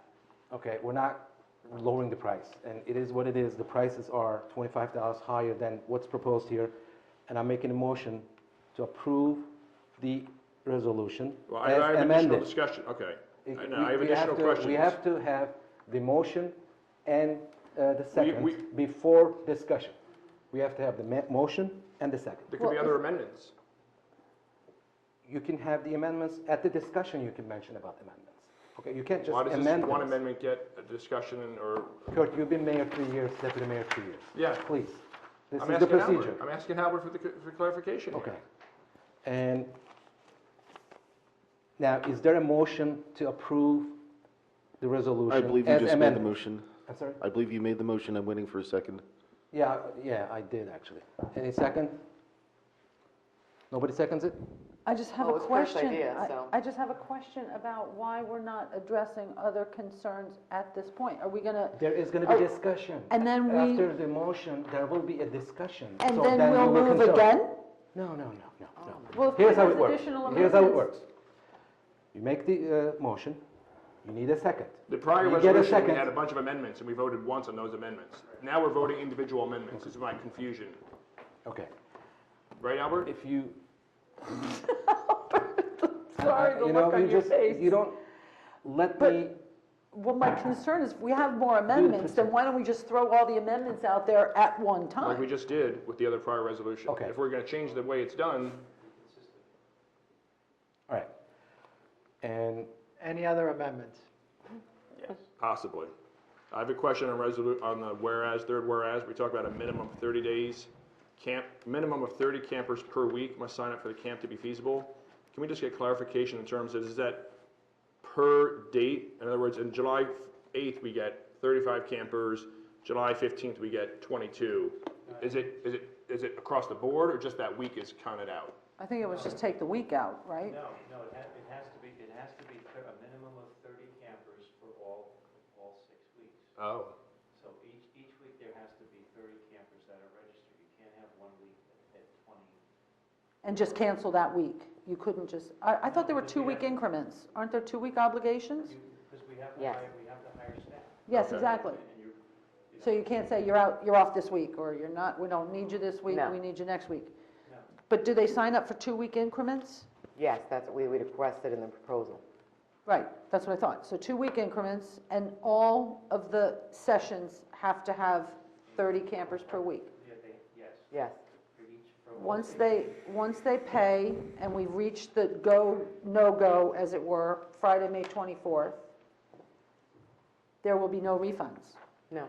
So even if they do not show up, they're still paying, and our staff is still getting paid. Correct. Yeah. Staff has to show up. Yeah. So that's 30 campers per week for the entire summer session. For each of those Otherwise- weeks, for each otherwise it's... individual. Correct. So then can we, they must sign up for the camp to be feasible, or just to be clear for the residents, like, I mean, feasible, I don't know, is it just to occur, is feasible clear enough for folks? to For understand? this camp to be held, To exist? for this program To be run by the township? to exist. For the camp to be held, if you want. Yeah, I'm just trying to be more matter of For this fact. camp to operate. Oh, there you go, Albert. And then I had a question on the be it further resolved, the first one, or I guess the only one. When we talk about so they can advertise, can we get some clarity in terms of, one, the dollars that we're allocating for advertising and marketing this, as well as who exactly will be doing that and how they will be doing it? I think the figures are in the spreadsheet. What that That meant- was initial, but I think they had to post. What this particular where or resolve means is that they would have authorization to advertise on Community Pass and then to do other electronic advertisements, so on the website or other ways electronically, but it's not. And the Twitter feed and all of those things that Right. are not, But that's what that meant, so somebody has to look at it, there has to be authorization given to Community Pass to allow them to open up the registration. right. As far as advertising, do you go to Tap Into Chatham or the Courier? Do you go to banner ads or anything like that, or no? That was not part of the discussion. The Right. specific discussion was to allow them, allow the portal of Community Pass to be used, and then other township electronic media to be used. So no dollars will be spent to the advertising? No lawn signs, no flyers, no postcards? I don't believe we're going to do we would certainly issue press releases to all papers, and we'd certainly put it in community forum. We'll do a letter out to middle school. We're letting the superintendent know.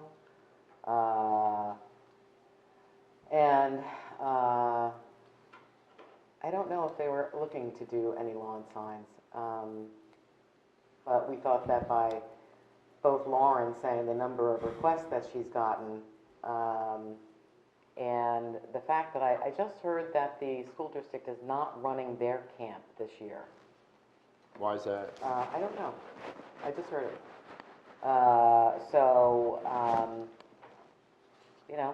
Let's see. We'll give it a shot. Any other amendments? The township residents will let us know whether they want this or not. Proof Yeah. will be in Any the other pudding. amendments? I would argue they have, but well, hopefully I'll be wrong. Give it another Well, try. we're going to do a lot of promotion. More so, I suspect. If Good, Well, do it. anything than nothing is more. if there are Do it. there are no other amendments, Incredible. I would like to. Are there any other amendments? No. Then is it time to move on to the vote? We have a motion. I'm still waiting for someone to second it. I second it. You made the motion, you can't second your own motion. Second. Because everyone is so silent. If someone has to second it, Mrs. Ness. Gary, you want to second? Yes. Mr. Schwartz. Joy. Yes. Mr. Ritter. Yes. Deputy Mayor Kelly. Yes. Mayor Selin. Yes. Motion passes. Thank you. And now, discussion of possible ordinance or resolution, which we don't have one, and hearing of citizens, which, Oh, yeah. all right. I thank got you. quite a bit to address, actually. We're going to be doing the 3-minute rule. 3-minute rule, but I'll give you as much as you want within the 3 minutes. Okay. All right, number one, Tracy, Ness, I have a question for you. This is not a time for question and answer. It's time Oh, I don't get an answer? I can just make a That's okay, you comment? can ask the question, I mean. I would members hope don't have that to you answer. would respond to the residents instead of just ignoring them. Anyways, doesn't matter. I'll just speak my mind. It's a public comment period. That's right. You can Comments. make your comment, and if a committee person feels they want to respond, they can. It's not necessary, but it is Yeah, I a mean- public comment period. Thank you, Mr. Cruz, and, I would hope that our committee would be much more responsive than to just ignore me, just as they were ignoring many other things. But I'll talk to Mayor Selin. Now, Your 3 minutes starts now. my 3 minutes starts now. Dan Miller, 465 Go ahead. Green Village Road. You mentioned that if the recommendations to limit setbacks or any other thing comes back to you and is cost prohibitive to any resident, that you will vote no on that, correct?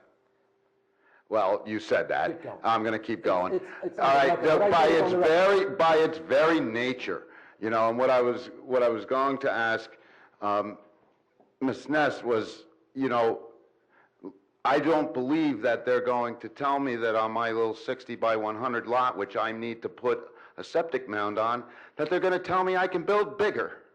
So therefore, there's only one way to go, no way or down. And 1 square foot is going to cost me. So therefore, that would guarantee your no vote. And I certainly hope you stick to it, because any limitation of impervious coverage on my little 60 by 100 lot, okay, would therefore devalue my lot. And to Mr. Ritter's comments about this being prohibitive to seniors, okay, most of us who live in, I forget how they were referred to. Maybe someone can refresh my memory as to what our smaller homes were. Bungalows.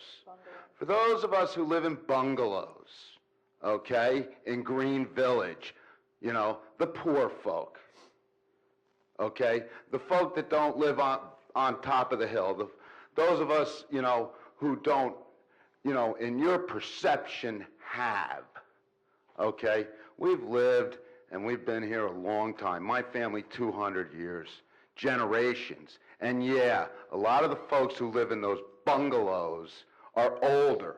A lot of the people who live in those bungalows want to pass those little hovels on to generations to come and maybe have them realize some value out of it. If you even knew how much over the last 40 years you've devalued my property and the properties around me, you would be appalled. And you wouldn't be saying, boy, we got to look how we can get to them again. You know, especially those of you, Mr. Kelly, who don't live in an R3 zone or an R4 zone, okay?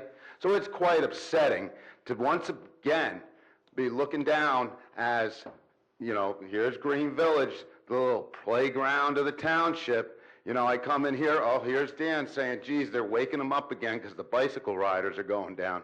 You don't give a damn about that, but you sure care how you can steal property from other people, whether it be from taking sewers away or now picking on people who are older or taking away their rights to at least build another home on the home. Yeah, some of those homes are older. Mine was built in 1931 by my grandfather's own 2 hands, okay?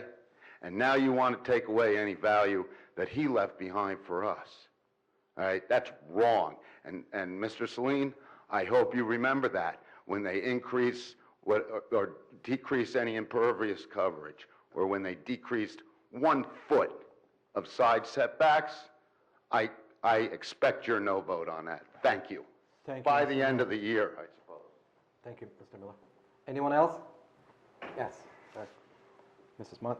Hi, Christina Mott, 22 Nicholson Drive. I just want to say a couple of things that in response to what was discussed earlier. I'm not technically in Woodlawn Drive neighborhood. I'm kind of across Fairmount from that. So while I would consider them my neighbors, you know, it's definitely a different neighborhood. And so I would just like to say that, you know, the point I tried to make earlier, I think still kind of maybe is worth pointing out again, that, you know, when we look at the township as a whole community, I think it's really important to think about it as a community rather than as individuals. And, you know, I think comments that, you know, this is an anti-senior bill, I think are a little bit misleading in the sense that everyone's zone will be analyzed. Everyone at some point will want to either sell or pass on their property and eventually be sold. So everyone will be beholden to these new resolutions, if there are any, which at this point we have no idea if there will be any new suggestions or any new laws. So I think that everyone takes on the responsibility, the burden, the risk as a community. And I think that to say that we're only targeting certain people of a certain age is not really looking at the reality of everyone who lives in those zones will eventually be selling. The other point I'd like to make is that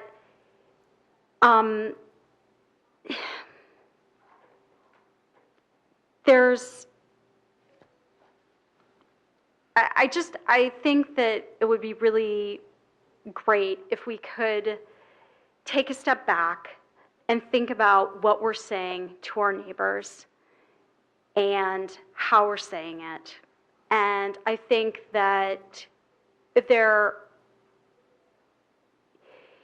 when we think about property values, we should also think about the community people are looking at, moving into, when they're driving around, what they're seeing. They're seeing green, they're seeing, happy people, they're seeing, maybe not, they're not seeing necessarily homogeneity, they're seeing a variety of people and places that are coming together to form this tapestry that is Chatham Township. And I would just like you to consider those thoughts as you move forward. Thank you. I think, Thank you, Mrs. Mott. Mrs. Mott, I think what Mr. Miller and what Mr. Ritter and I and people who were here before are saying when it comes to seniors is that seniors have the most to lose because they're in that retirement red zone. They're the ones who are looking at a home they live in, a home they've paid taxes on, a home where they are supporting the schools actively through their tax dollars. When we were kids, we reaped the benefits of our fabulous school system. And we know that there were seniors who lived in our town for years and generations who gladly paid the ever-increasing burden of our fabulous school district. We know that. They sold their homes. New families moved in. New families are shouldering the burden of an increasing school budget on a regular basis. And the seniors are the ones now who are in that red zone. And they're looking at losing $100,000 of their home resale value. That's not future money. That is today's dollars. The future value of today's asset is really predicated on how much time you have to parlay that into the future value. And when you are 65 and you are 75 and even 80 and beyond, and you're saying, you know what, I lived here, I loved it, it's time for me to go to Florida or Lantern Hill or wherever, and now for somebody a year from now to put the brakes on who you can expect to want to buy your home, that's the fear. And it's not fear-mongering. It's legit because I'm in that retirement red zone. My neighbors who were here tonight are there. People who are still here in the audience are there. But that's what the fright is, and it's real. And this is real money, and this is our retirement account. This is not where we're going to live for the next 20 years in those K through 12 years where everybody loves bringing their kids in and going to the fabulous schools. You're getting the benefit of all of that. And now, when people who are in their 60s and 70s want to move on, if they wait another year, another 2 years while restrictions are going to be placed on their property by some government who's talking about the benefits of whomever, that's overreach, and that's legitimate fright. I Their disagree. dollars. I disagree. You can, I but think, you're younger than I am. Well, but I'm still going to sell someday, and I'm still going to be beholden to the zoning laws of this body. So it's now, it's later. If my husband gets transferred and I have to sell in a week from now, everybody is beholden to those same laws. It's not different if you're thinking about your retirement. Yes. Perhaps it's different for you because you're thinking about selling. I mean, if you're thinking about your own, by profession, I know what so goes if you're through thinking these about people's your minds. own benefit, you're not thinking about the township. She is. I'm How thinking dare you about say that? all of our seniors. Excuse me, She excuse me. just said she was thinking about her own sale. She's talking about She everyone said in the that. township. When you're in the retirement red zone, you are not alone. Can That's we- all I have You are- to say. Mr. Mayor. Please. Now, I think we need to wrap this up, and I apologize. That's fine. I apologize. And please, Be nice to each other, everybody, please. Okay. It is incredible. I think just as a final comment from my point, I would hope that we don't leave anybody here in the audience or home on TV with a serious concern that we are out to run roughshod over anybody's lifetime investment and hopes for the future. I think that I have total faith in the planning board and the volunteers and the professional staff that these concerns will be at the forefront of their minds when they're looking at any changes, and that those kinds of negative effects are not going to sneak by, and they're certainly not going to be deliberately imposed. That Karen's concerns will be right there and discussed, and Dan's as well. I mean, please don't leave here feeling that this is targeted at anybody and that somehow anybody here is oblivious to the possibilities that you mentioned. I don't think anybody wants to cause that problem. I said it the same thing an hour ago, a couple hours ago. I mean, I'm not going to... I echo the same sentiments. And this is not that. It's not going to come to that. Okay, so I will not let that happen. So this is on the record 100 times already. They told me that with the sewers, okay? They is not me. But anyway, okay, now we have the hearing of citizens completed. Now we have the executive session. Mayor, if I may? Sure. I believe that we've reached the witching hour. And Okay. I would recommend that we not have the closed executive session. The governing body has the information that we were going to discuss. If there's any questions, we can talk about that at a later date, or they can. Okay. It was just it was for informational purposes and for training. And we don't need to do that at 11 o'clock at night. Okay, so now, do I have a motion to adjourn the meeting? moved. Second. All in favor? Any opposed? Meeting adjourned.